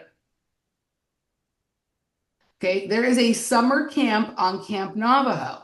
What would be a way back in the 70s and 80s, and I'm dating myself here, but in some kids' cases, the 80s or 90s or whatever, pre some of these other things, to have figured out who might have some of this magical DNA? Well, you put summer camps in the area where you have this exotic technology and you see who has interesting experiences. You see which kids get bloody noses and which kids say that they see aliens or ghosts, or, which kids go missing and you can't find them for 20 minutes and then they're back and they're like, "What are you talking about? I've been here the whole time," or whatever it is. Like right? And so you're developing a profile of kids that can be used for projects. Maybe they're already in projects for other reasons, from their family lines or other things they're involved in, like Hollywood, like certain sports. I was a gymnast and I was in Hollywood, right? So there's lots of things going on. So you can develop a profile early, right? And then you can steer and guide, maybe not control. Like I think something shifted. It's not like the way MK Ultra worked in the 50s and 60s is a little different than it worked in the 70s, 80s, 90s. Yeah. And I've talked to all on my own show. I've interviewed people from all the different generations, and there's some similarities, but a lot of differences. And my experience is different than Elisa's experience, and blah, blah, blah, blah, blah. Right. But steering, guiding, like opening up opportunities, closing other opportunities off, luring people here, luring people there, that, right? So that, let's just say they've figured out that someone is like, when this kid is around, like whatever it is, we can do this thing, right? Well, if you move a kid from one place to another in order to accomplish something that doesn't benefit them, that's called trafficking. But that isn't the trafficking we think about. It's not sex trafficking. It's not drug trafficking. It's not organ trafficking. Sure, they probably allow some of those things to go on to maintain the belief that those are the things that trafficking is. But basically, they're using children like wireless routers or like batteries. Or just something that creates like a Wi-Fi hotspot, right? So this kid shows up and you've got whatever else going on, whatever field that they respond to, and you can have access. Maybe you use the kid just to map out the hyperspace dimensions of whatever location you're at. So you're somewhere and it seems to be the regular world. A schizophrenic person is probably telling you all their crazy stuff is there. And most people are led to believe the schizophrenic person is crazy and that they're normal because they only see one reality. Right. But maybe some of these kids with this superconductive DNA, like they can see all that stuff, but they understand that like they don't always see all that stuff. They see it sometimes, and it happens to coincide with when they're at this particular place or when they took this particular drug or did both of those things at the same time. But the thing that they're reporting on is actually there at a different frequency. And so you're just taking notes, keeping track of all the things that this person says are there that you can't normally see, but that are part of sort of mapping out what I call the multidimensional, omnidirectional, reality that we live in. And I think it's entirely possible that something like that was going on here, right? And that there is a high value placed on someone that has this possibility, right? And probably was maybe some of the reasons that it could be Isaac Kappy or anyone else like this, why they would be invited into certain circles and then maybe rejected from those circles later when they had fulfilled their purpose and weren't needed anymore, or when they started to maybe find out something that they weren't supposed to know about how all of that worked. And so you get them really excited about some other bad thing that someone else is doing and convince them that it's their mission to stop that, whatever it is, right? I think I'm not saying any of these things or whatever specifically happened here. No, I know what you mean. I know where you're going with this. Yeah. I'm going with this? Yep. Okay. All right. I have actually, while you're talking, I brought up some stuff. I don't know if I can share. Can I share my screen here? Do it. Yes. Please do. How do I do that? There should be a share button down below in the row of stuff once you move your mouse. Right in the middle, the green arrow. Share. Okay. If anyone knows me, they know I am technologically a moron. Well, then it's a good thing you're handsome. So get as far. Thank you. I have my moments. And a great fucking researcher. I have my moments.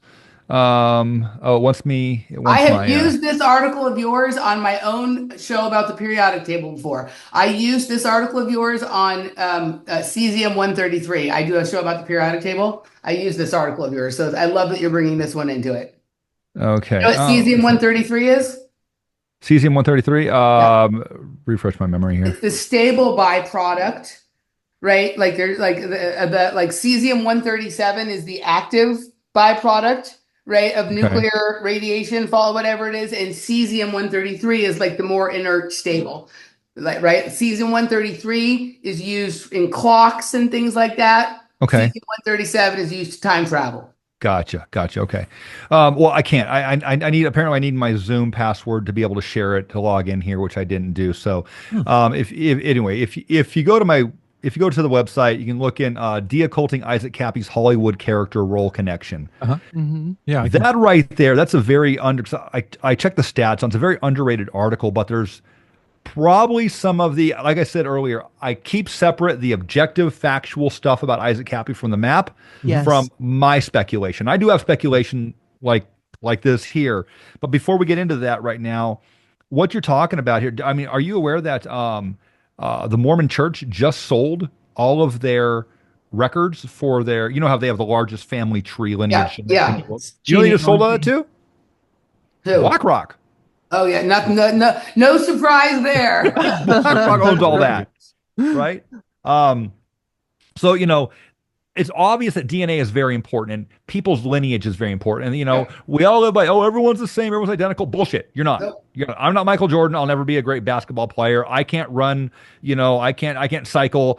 There's certain things that I can do that other people can't, and vice versa. Right. We're not all equal. Some people are just born morons, and they live morons, and they die morons. They just don't have the capacity here to do what other people can. So we're all different, and it's written into our genes. Even the Bible, ancient knowledge talks about it's written into the book of life, and the book of life is your DNA. So. Yeah.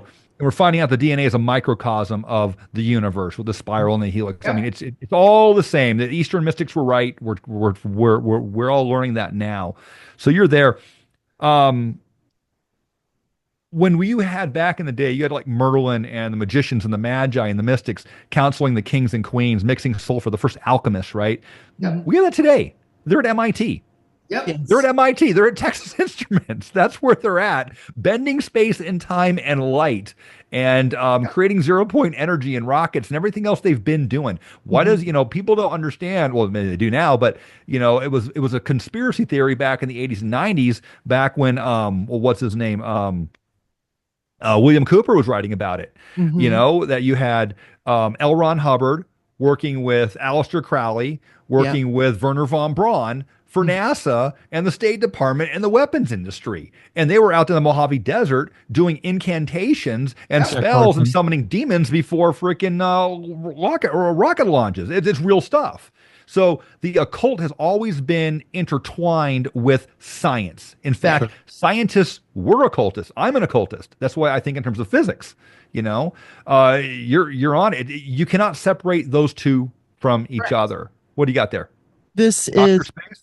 Yes, this is a Wernher von Braun book. Now we have one of our patrons, I'm saying this behind the paywall, her mother. There's no paywall. Well, I can say because I'm not going to say her name. Yeah. Her mother worked with Wernher von Braun, and what they were doing was trying to find gifted children in the San Diego area. Yep. So he was very invested in this discussion. I got that written out of my notes here. So I was just going to go there. You guys, have you heard of a program called the MGM program? No. No? What does it stand for? Honey, MGM? Mentally Gifted Minors? It was a California program. Yes. That's who she worked with. Okay, Alicia was in that. Alicia was in the mentally gifted minors program. There's a lot of things that Alicia went through that we don't talk about that's not public knowledge with the Mormon Church and the MGM. There were several of those. I was in a program in Phoenix, Arizona called the I CAN program. Yeah. I and then CAN. And no one knows about it. I think I have one friend from elementary school that kind of remembers it, but we went in and they were screening us to see who had the ability, and they pulled it. I said, why am I? Oh, it's just a class and you were chosen for it, and my parents had to sign off, and I went into a special room with a bunch of other kids, and they read to us, they watched our reactions, we did projects and stuff. Lasted about 6 months, and then they kicked me out, or it ended, or I don't know what happened. I was in like 4th grade. So these programs exist. They are identifying minors, and I believe now they can do the DNA sequencing. That's before they were sequencing kids' DNA. Now I think they know what they want.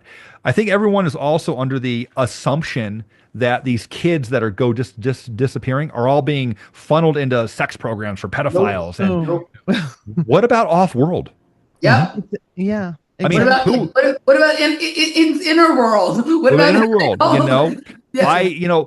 20 years ago, I'd have been like, that's insane. That's sci-fi. But now what we're doing, what they've admitted to, what scientists are talking about on TED Talks and everywhere else, it is like, we're there. We are there. And then you got some guy by the name of, you might have heard of him, Robert David Steele. Unfortunately, yes. Well, I have personal emails between Robert David Steele and Thomas Schoenberger, involving the Q operation and other operations around the time when he was also talking to Isaac Kappy. We have those. We have the emails. I have the copies of the emails. Robert David Steele was a protege of one Michael Aquino. Yeah. Right? Michael Aquino. May he rot in hell. Michael Aquino was a pedophile POS, and the damage he did in his life. So you have, but Robert David Steele carried on that narrative that we have off-world bases over in Mars. And by the way, Thomas Schoenberger was one of the last people to interview Michael Aquino before he died. I don't know if you saw the interview or not. No. Yeah, there were 4 people that interviewed Michael Aquino on the show. They got him to come onto the show, and 4 people took about like 30 minutes to interview him for 2 hours about various topics. So, yeah, there's connections everywhere. When I dug into Isaac, it went into this one character I keep mentioning and all of his characters that he's related to. And what I say, we got receipts, man. We got receipts all over the place. Now, again, I'm going to say, I'm not saying that this guy I keep mentioning did anything personally to incriminate himself there. I'm saying he was very involved with Isaac from the moment Isaac came out to the moment Isaac died, and then in contacting me and everyone else who ever interjected themselves into an investigation, he would latch onto them and begin twisting and narrative control and handling people. And he's been there ever since. And he's still there calling me a murderer to this day. And I never knew Isaac Kappy. Okay, so what I am positing and what I think Emily is positing is that it might be possible that Isaac had some DNA sequence, some genetic code that resonated to some degree to something. And I'm not saying I know what it was, but that is possible why he was drawn into this story, that it has nothing to do with these bad actors. It has nothing to do with these people. It has to do with him, what Alicia said, that he said that his mother said he was special, that he was a prodigy. And he was a prodigy. Yeah. Okay. So maybe that's what this is all about. And the other stuff is the fucking distraction. Yeah. Well, there's a lot of distraction there, and there's a lot of cover up, and there's a lot of chaos. Yes. From operatives, and the chaos. Operation Chaos. Yes. Still going on to this. We're not interested in any of that. Yeah. So we did look into Isaac's family, into his lineage. How do I say this? I found stuff that I am not going to put out in the open here or anywhere else at this point in time. And if people know where to look, they can find things if it's not taken off. Certain things we found have been removed from records, and you cannot find them anymore. There's other things that go on. Isaac people have said that he is Jewish as well. Yep. He looks Jewish in the face. Looks Jewish. I'm Jewish. He looks Jewish. Yep, I can see it. But his parents said he wasn't. There's some other things that didn't line up as well. He did go to Hollywood. Isaac was a very special person, a very intelligent person. His ability to compute and comprehend things was at light speed. Yep. So yes, he was highly intelligent. Was that going on? I don't know. Did I find anything in any of that? No. Could something have happened? Who knows? Maybe. But I think that's kind of the point, right? Sure. Like create all of this chaos around a person so that everybody from the general public to conspiracy researchers who enter it through the portal of trying to save the children or worried about what's going on with the politics have one idea about who this person is, even if you might have a different idea than Schoenberger or whatever it is, right? Everybody believes something about him that may be true or not, but isn't the point. And the point is that, that there is a possibility he has been or is involved in something that is much more interesting. Because these things don't happen at this level to the average person. Correct. No, They happen to people who are mentally gifted Yes. and are people who are mentally gifted find themselves in positions of power and luck and special projects, just intrinsically, organically. They will rise, the cream will rise, and then they have those exciting, crazy lives where these things transpire. Yeah. And there's two things. You have powerful people who aren't gifted in the same way that they are, who want to suck off of them. You also have people who are like glom honors or whatever it is, right? I like that word, by the way.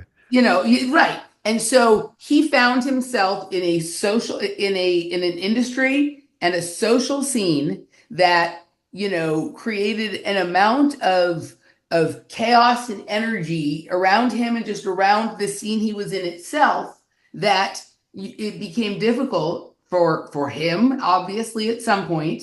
And now, on some level, many of us, or maybe we're getting some clarity here, to see impossible to see the forest for the trees, right? And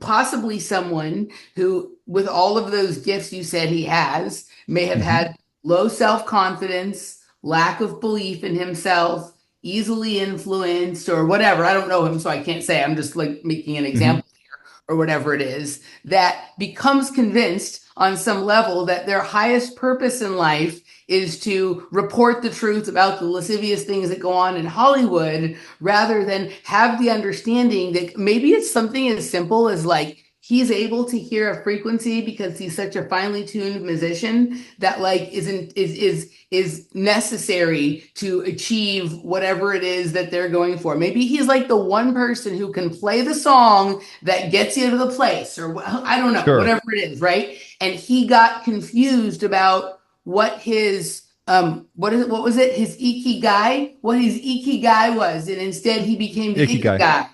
Do you know what that means, by the way? Yes, I do. Yes, we do. I read a book about it. Yes. In Japanese, yeah. Yes. I've reached out to the writer and director of that movie. He hasn't gotten back to me. So a lot of people miss that with the ikigai. And I think Isaac knew what that was. That whole scene where he's the ikigai, people don't watch it. It takes place in another dimension. Not surprising. That whole scene is another dimension. It's not the same dimension because it's all in that sepia with the girl, and he's in the whole thing is dusty and sepia laden, and the things come out of the trunk. That's a different dimension, and that's what the Ikigai was about. So that got missed by a lot of people, and they said, "Oh, he played a completely monster and a pedophile." That was another really important part of the story. That absolutely, yeah, and that one guy's thing was to play music. That was his ikigai. It was made to do. Or sorry, it was to be a father, and he realized that within music. So it was a complicated movie. It was a brilliant movie in certain respects. Never got the thing. But what do you think of CERN and the Mandela effect? I mean, how does that tie into this? All right. So I've done a tremendous amount of research on particle accelerators. Yeah. And I have learned a lot from my friends over at APM Research, FPV Angel.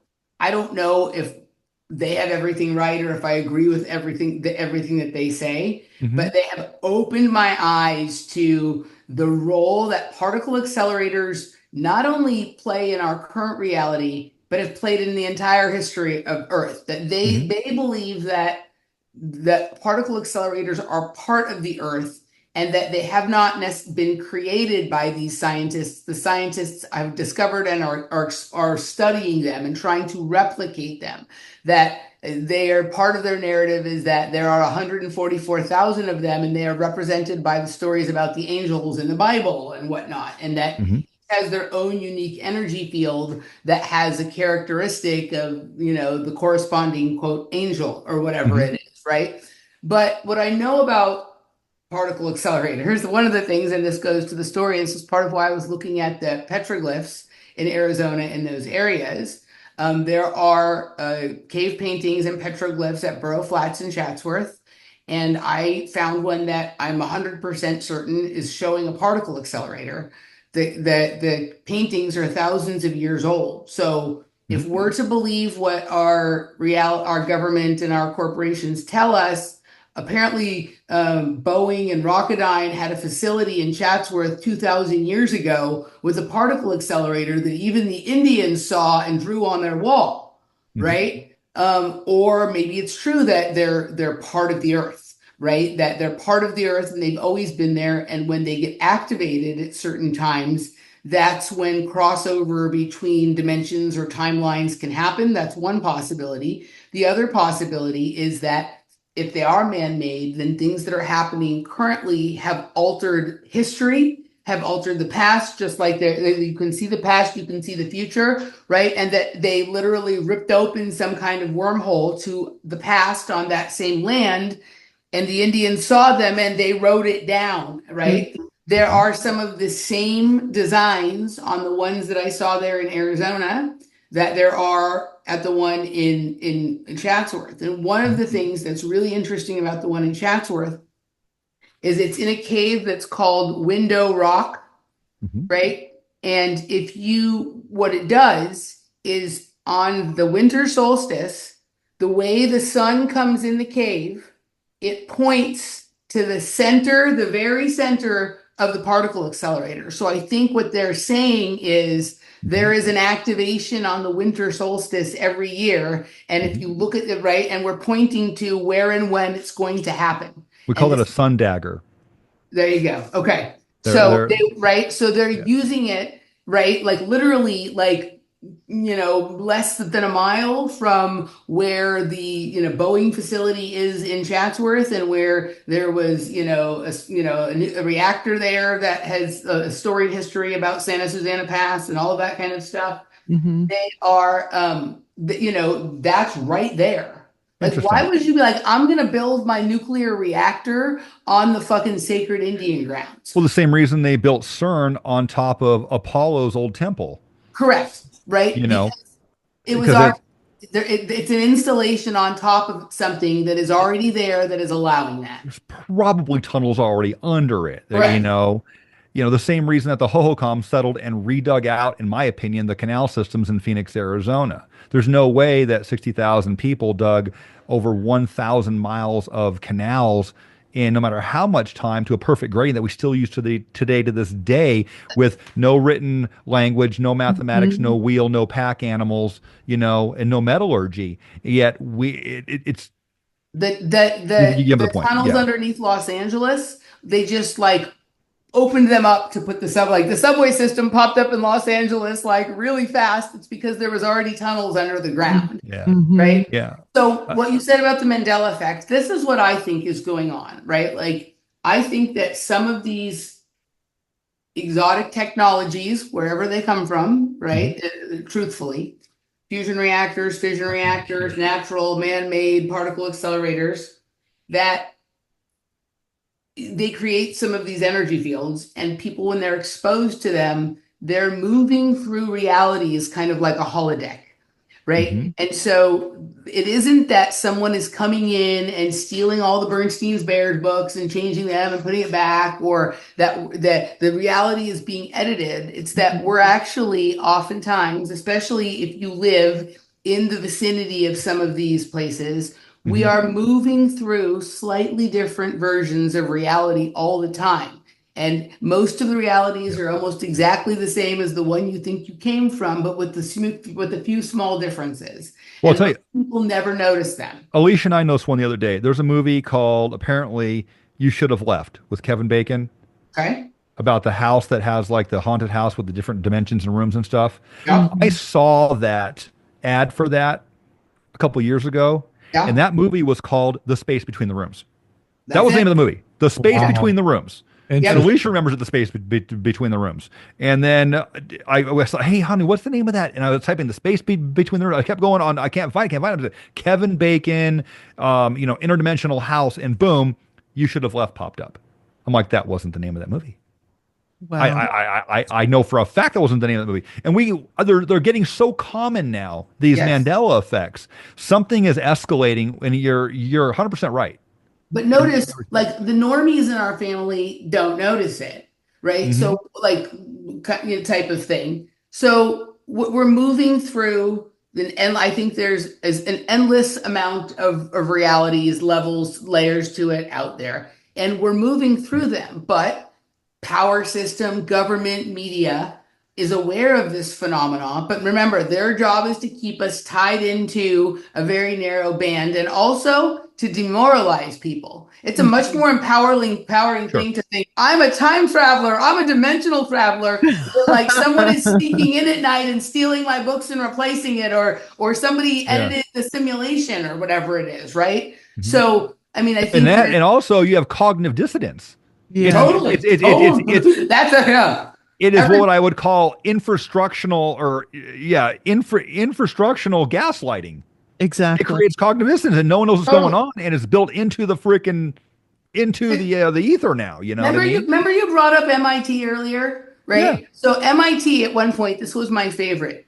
They have an article out in a journal that says cold fusion doesn't exist. But you can go on their website and see their cold fusion model in their lab, right? This is the reality we're living in, is that there's an exoteric reality and an esoteric one. And it isn't like so secret. It's like you have to just be willing to push past what the consensus out here sort of is. Right. And that's just it. Like, well, just like the evolution of Earth in general. Look at us right now talking about this here on computers, talking through the ether. And there's somebody in Guatemala, in a place I used to live, living in a tin shack, you know, harvesting cane.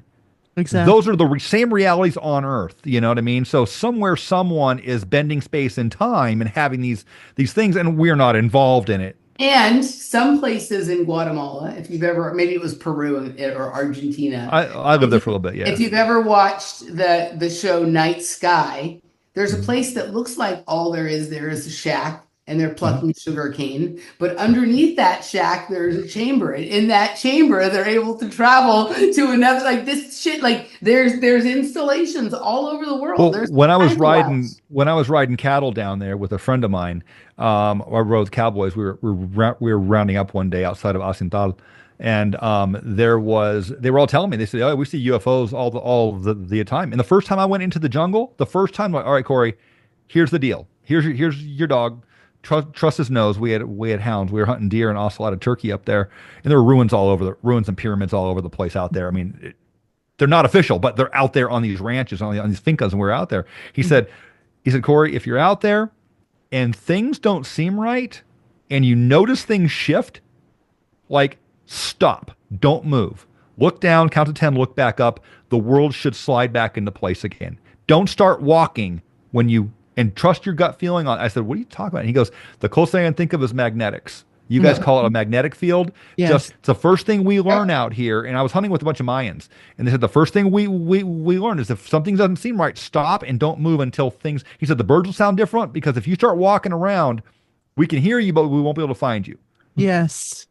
That was told to me like it was like, here's a cup of coffee, like, and don't move if things don't seem right because we won't be able to find you because you're sliding through a dimension. It was just like as plain as day. It wasn't joking around. It was like, here's, don't step on the snakes and don't slide to the other dimension. Those are my instructions. Day one hunting out there.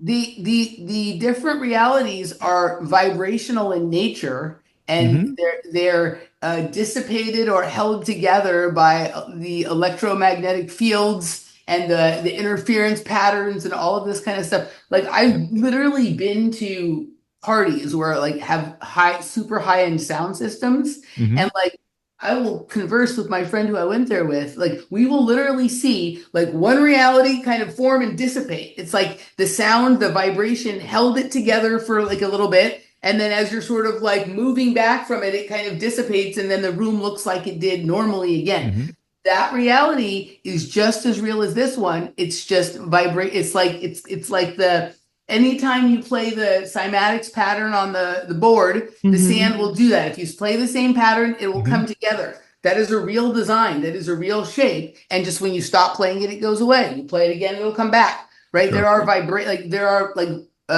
vibrationally adherent realities, intelligences, entities that will come when their song is played. Right? Now, I want to take this somewhere else. And can I have my code if I can share my screen. I've tried twice. It's not letting me do it. We can see your screen though. Oh, you can. Yeah. It's been up. Oh, okay. Oh, Yeah. okay. I didn't know that. It's not on mine. So Weird. Weird. Yeah, I can't see it on the Zoom call here, but okay. So you can see it. Yes. It's it says now the scene immediately prior to this one. Yes. Oh, cool. Okay, great. This okay. So Hollywood's called Hollywood because the wood of the holly tree was used for wands for making magic. Yes. Right? And we know they're weaving magic. We all know that. That's, Yes. 1980s esoteric. Isaac was involved in that. He was a B actor, right? And he was in Breaking Bad, right? Everyone knows he was in Breaking Bad. I think season 2, episode 1, where he goes, "Where's my phone call?" And Hank grabs it and shoves his head back in there. Well, the next scene, not too far from there, is this one right here. Now the scene immediately prior to this one, the scenes where Hank and Marie are having the conversation in front of the house. During the conversation, the neighbor boy is playing with the red remote control car / truck thing here. Yeah. At the point Hank and Maria's exchange, you can hear the boy yell, "Look out," just before his car almost crashes into Maria's foot, right? Hank picks the car up, turns it around, drives off, and then Maria runs over it, right? Mm-hmm. And they're having a very emotional thing. And here you go. Here's the photo of the truck that ran over Isaac Kappy. This scene was immediately after the one where Isaac Kappy was in. Yes. Wow. Okay. So you have foreshadowing here at like a second tier level, in my opinion. That's why I put this article together, right? And then the address to the boy with the remote control was 4904. It comes out to 17, right? The episode is titled 737. Isaac was last seen at 7:11 in the morning. This is a morning shot here. Okay, so in the afternoon, this morning shot. You can see how long the shadows are, right? Yeah. And he walked out. The cop had his cell phone and says it's 7:42. Isaac died around 7:37 in the morning. Yeah. Okay. So 737 is the name of the episode where the red truck gets run over and Isaac gets run over by a red truck. 17 was Q. You find 17 all over the place, right? Yeah. Again, Isaac Kappy came out on 7/22 on July 22nd at 1:33 in the afternoon, and at the San Diego Comic-Con. And he said when he first did his thing about Seth Green and Spielberg and Tom Hanks, that's when he first came out about all that, right? Mm-hmm. He died on May 13th, which is the 133rd day of the year, at 7:22-ish in the morning. They flipped the time and date he came out and ratted out Hollywood, and that was the time and date of his death. Okay. I don't know if I didn't know this or if I forgot. I did not realize he was in Breaking Bad, which had an entire other element for me to this, which we don't have time to get into today. But this is like another. That's him right there. That's him in the scene. All right, this is another portal we can go into, and it has to do with the blue meth and what that was really all about, and something that's going on right now. The blue meth was part of my life, so I had either forgotten that or didn't know that. But let's we can open the Breaking Bad portal. Well, here let me keep going. So we're talking about Hollywood and what you're talking about in this right here again. So in season 2 here. Directional relational numerology I get into. This right here was from Better Call Saul, right? Which is a spinoff of Breaking Bad. Yeah. Right. One of those scenes, the first like 20 minutes is filmed in black and white when he's caught in that underground basement. Right here.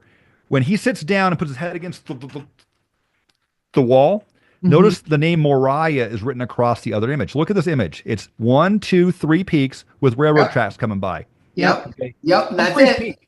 Humphreys Peak has 3 peaks on it. And the railroad tracks go right through Belmont, Arizona. Yep. And Moriah, right? What's Moriah? Who was Moriah? Moriah is the name given to the mountainous region in the book of Genesis, which is the setting for the would-be location of the sacrifice of Isaac. Wow.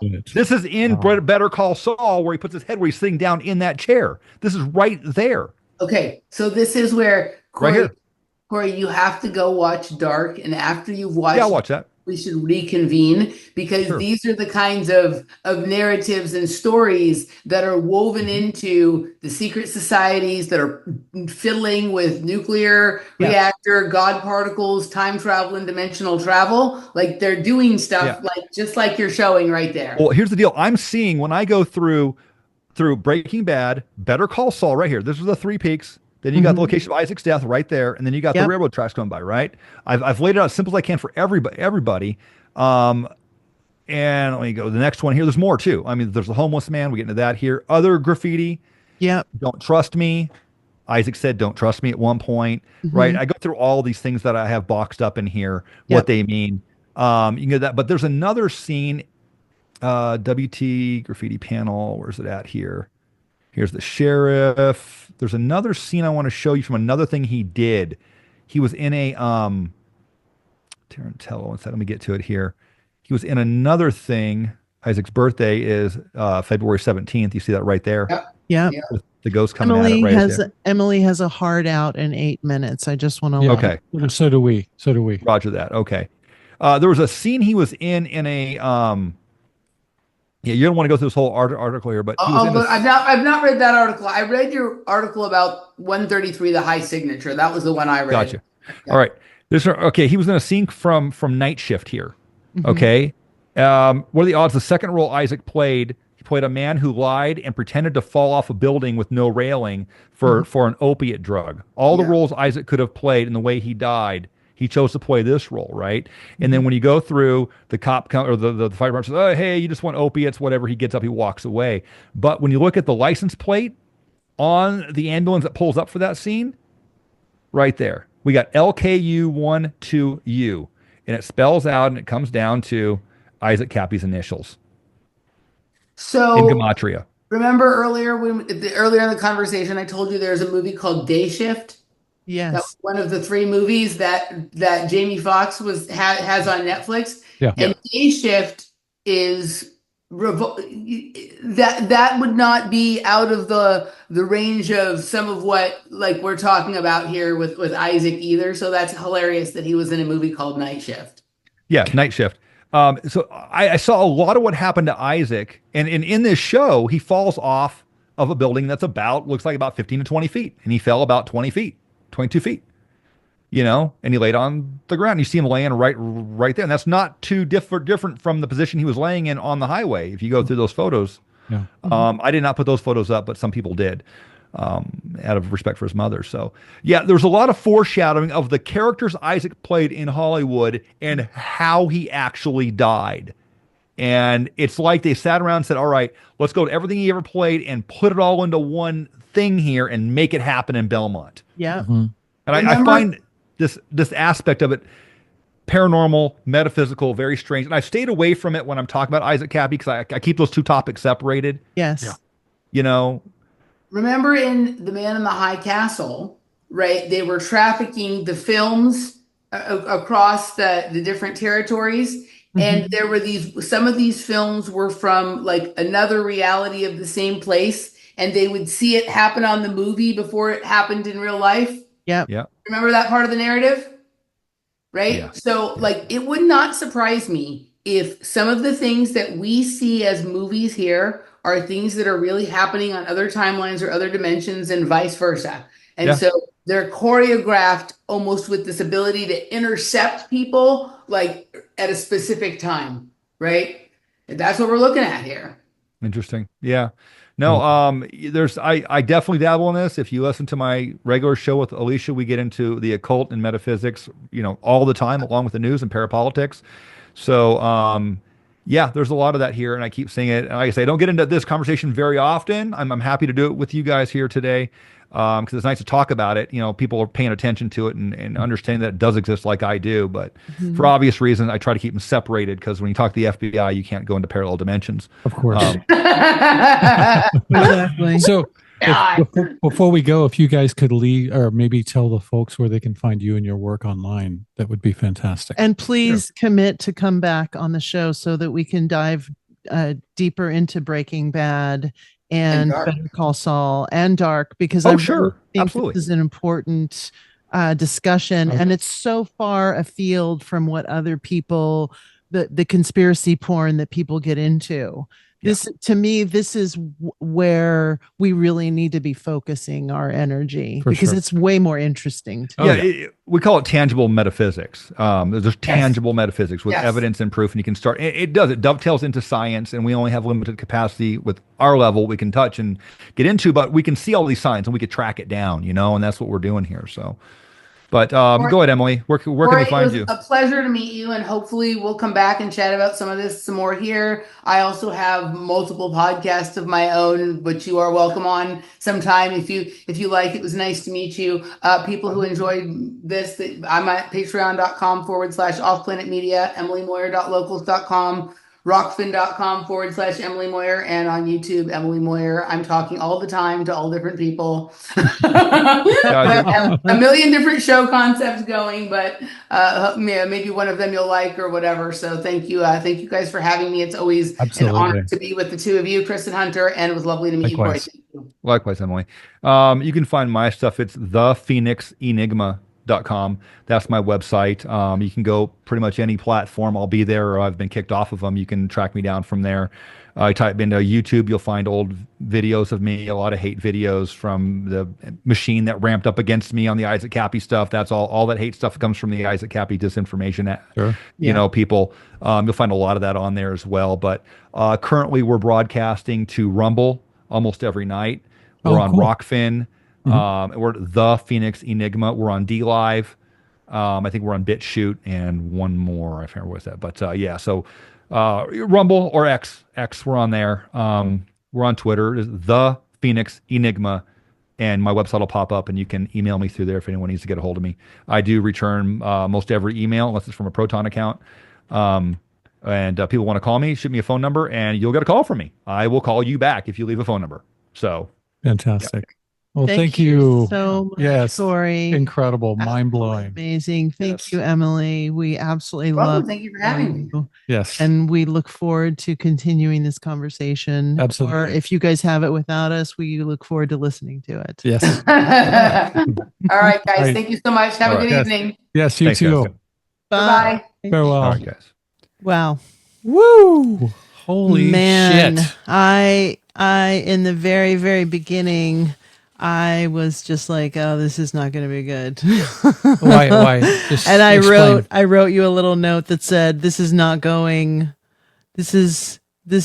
nowhere because I was nervous, because I felt like, Cory has a lot of armor on, and he was very, very insular and very protective initially of the discussion. Rightfully so. And I think it's because he is on the defensive. And I think that there are a lot of people, a lot of nefarious characters who have come after he and Alicia. And so he has to be very protective of his reality and his story and the research that he's done. And so I was nervous initially because I was like, I don't know if he's going to be open to having this discussion with Emily and what Emily's hypothesis is, because it's very out there, and it could be construed as being very outrageous.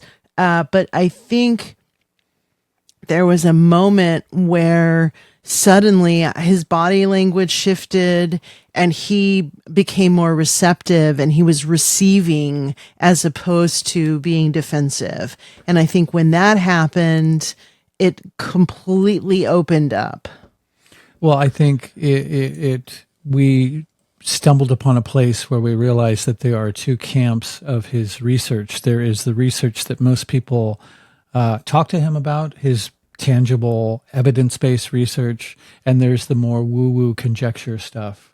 And I think for some reason, maybe he got the impression that we were more coming from the evidence-based stuff as opposed to, I mean, not that there's no evidence involved in the other conjecture part of it also. It's just a little less tangible. Well, some of it is quite a bit less tangible, but hard to have any hardcore proof about it. So I think once I don't know. That door opened somehow, and he was like, "I've got this whole other wing of my research as far as Isaac Kappy is which concerned."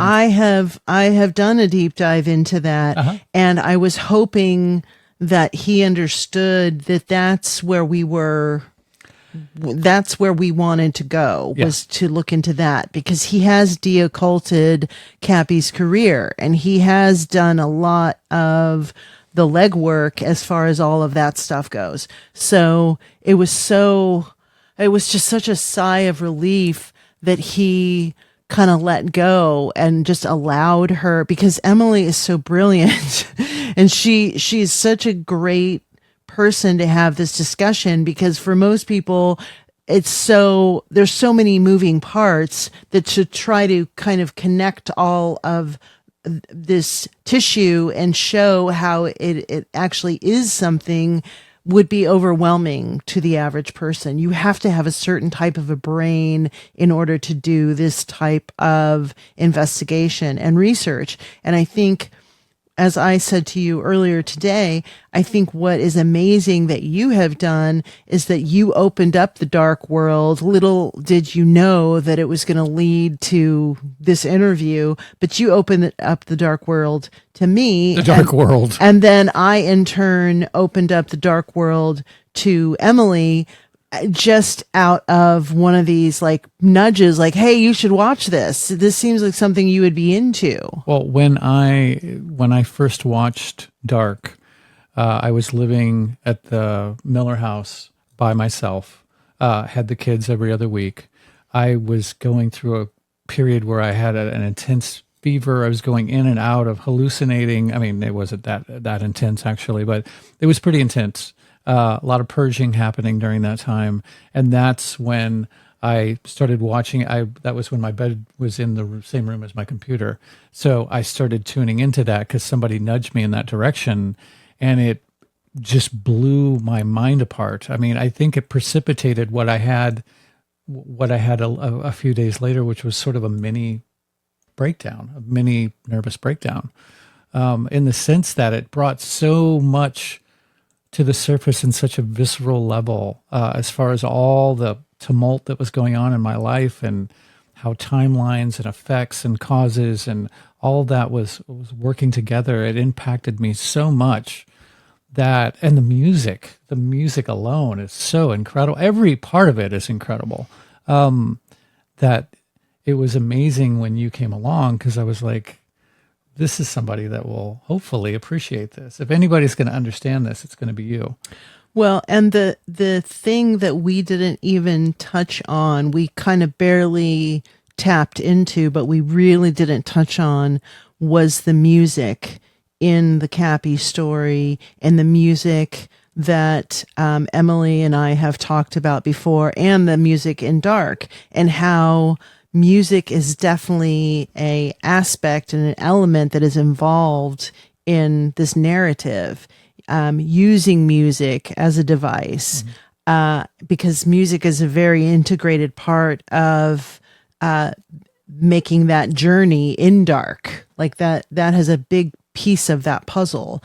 And it's funny because I was thinking of Donnie Darko and the music in Donnie Darko, and how that is an integral part to that story and that narrative as well. Indeed. Yeah. Yeah, I think it was just the right combination of words that kind of opened the door for Cory to understand maybe the direction that we were hoping to go. And and it yielded great results. And I think now that portal is opened, I think we can walk deeper into it the next time and even go further, especially after he gets a chance to see Dark. Yeah, I think what he thought initially when we said we want to talk about dumbs, I think what he was thinking we were leading him to was adrenochrome and that whole conspiracy. Sure. And I think that's not a road he's interested in going down, because that's not an evidence-based discussion that he wanted to have. And because I think that isn't very integrated into the narrative about child trafficking and child murder and and pedophilia and all of that stuff and that whole world. I think he thought that's where we were headed. So I think when she really was given a chance to speak and kind of lay all of these pieces out, then it was like, oh, okay, now I see what you're talking about. It's not about, actors drinking blood. Yeah, that's not what we're interested in. And I'm not saying that's happening. I'm not saying it's not happening. I have unless I've seen it with my own eyes, I don't have any fucking clue. And that's not really where my energy is focused. I think this is a far more compelling story. And as she was talking, I looked up the woman who wrote Dark, who is Yante Fries, I think is how you say her name. Friesa, her and her husband or partner are the ones who came up with the idea of Dark. She is the primary scriptwriter, but then there's like 3 or 4 other people who wrote in addition to her, and her husband is the one who was the director. The first film that they did is a film called Who Am I? No System is Safe. And it's a film that is about computer hacking. And I think we should try to find this film. It came out in 2014. Cool. So this is pre-Dark. I think it would be really interesting to look into that film and see what that whole narrative is about. For sure. Definitely. There was something on the other side. Oh, Enchantment Resort. Yeah, we got to check that out for sure. Yeah, for sure. Yeah, that's on the list because of my mom and her whole Sedona. Piece that I didn't want to get into because I didn't want to go way off of track and get into that whole thing. But I do want to have Cory back to talk about Arizona. And I do want to talk about the Masonic connection, the deocculting of Arizona, the deocculting of Phoenix, because he's done a ton of research about that. And I do think that there is something that is connected to this whole story as well, just in terms of Arizona as a whole.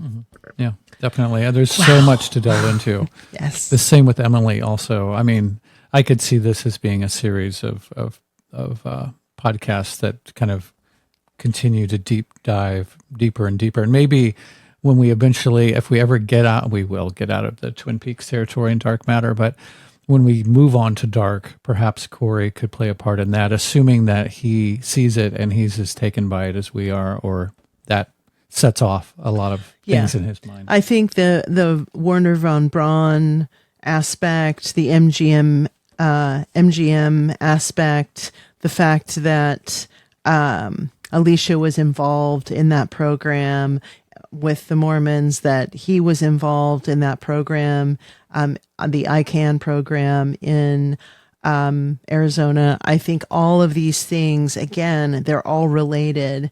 And to me, it's kind of like we are investigating something that is so beyond just this tiny little sliver, which is moving of people, trafficking of people. It's so beyond that. And it's so much more compelling and so much more interesting that this is where I want to put my energy as a writer, but also as an investigator and as a researcher. I think it's way more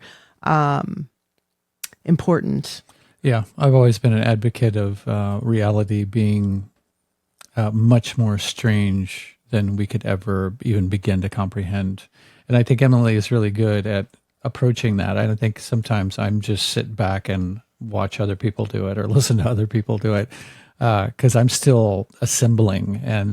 But Emily has gone, and so has Cory for that matter, gone a long ways in putting the pieces together into something that's cohesive, into a structure that begins to apprehend the nature of the multifaceted, multidimensional, multiversed reality that we live in, which is incredible. It's very stimulating stuff. Yeah, and we can see how the Hollywood element on some level could be considered predictive programming, and that's why shows like Dark are produced. why they make films like They Clone Tyrone. Yes, it is possible that is predictive programming. And it's also possible it's what she was saying, where it's kind of looking through a looking glass, where you're seeing another reality that's happening simultaneously. Mm-hmm. Yeah, definitely. Yeah. Fascinating stuff. Very fascinating stuff. All right. Thank you all so very, very much for listening and or watching this. Hopefully you found it as stimulating as we did to participate in it. Yeah. And we're always open to interaction. If you have any guests to suggest, anything like that. Our website, which is in the process of being completely redone, is very much more interactive in the sense of it's very easy to email just by pressing a button from basically any page that you're on there. You can comment on the episodes and interact with each other and with us. Place to suggest guests, lots of more places to follow and subscribe and to share, which was not really possible on the old website. So very excited about that. Feel free to reach out to us. Even though there's a button there, I'm going to say the Melt podcast at protonmail.com, even though Cory is suspicious of Proton Mail.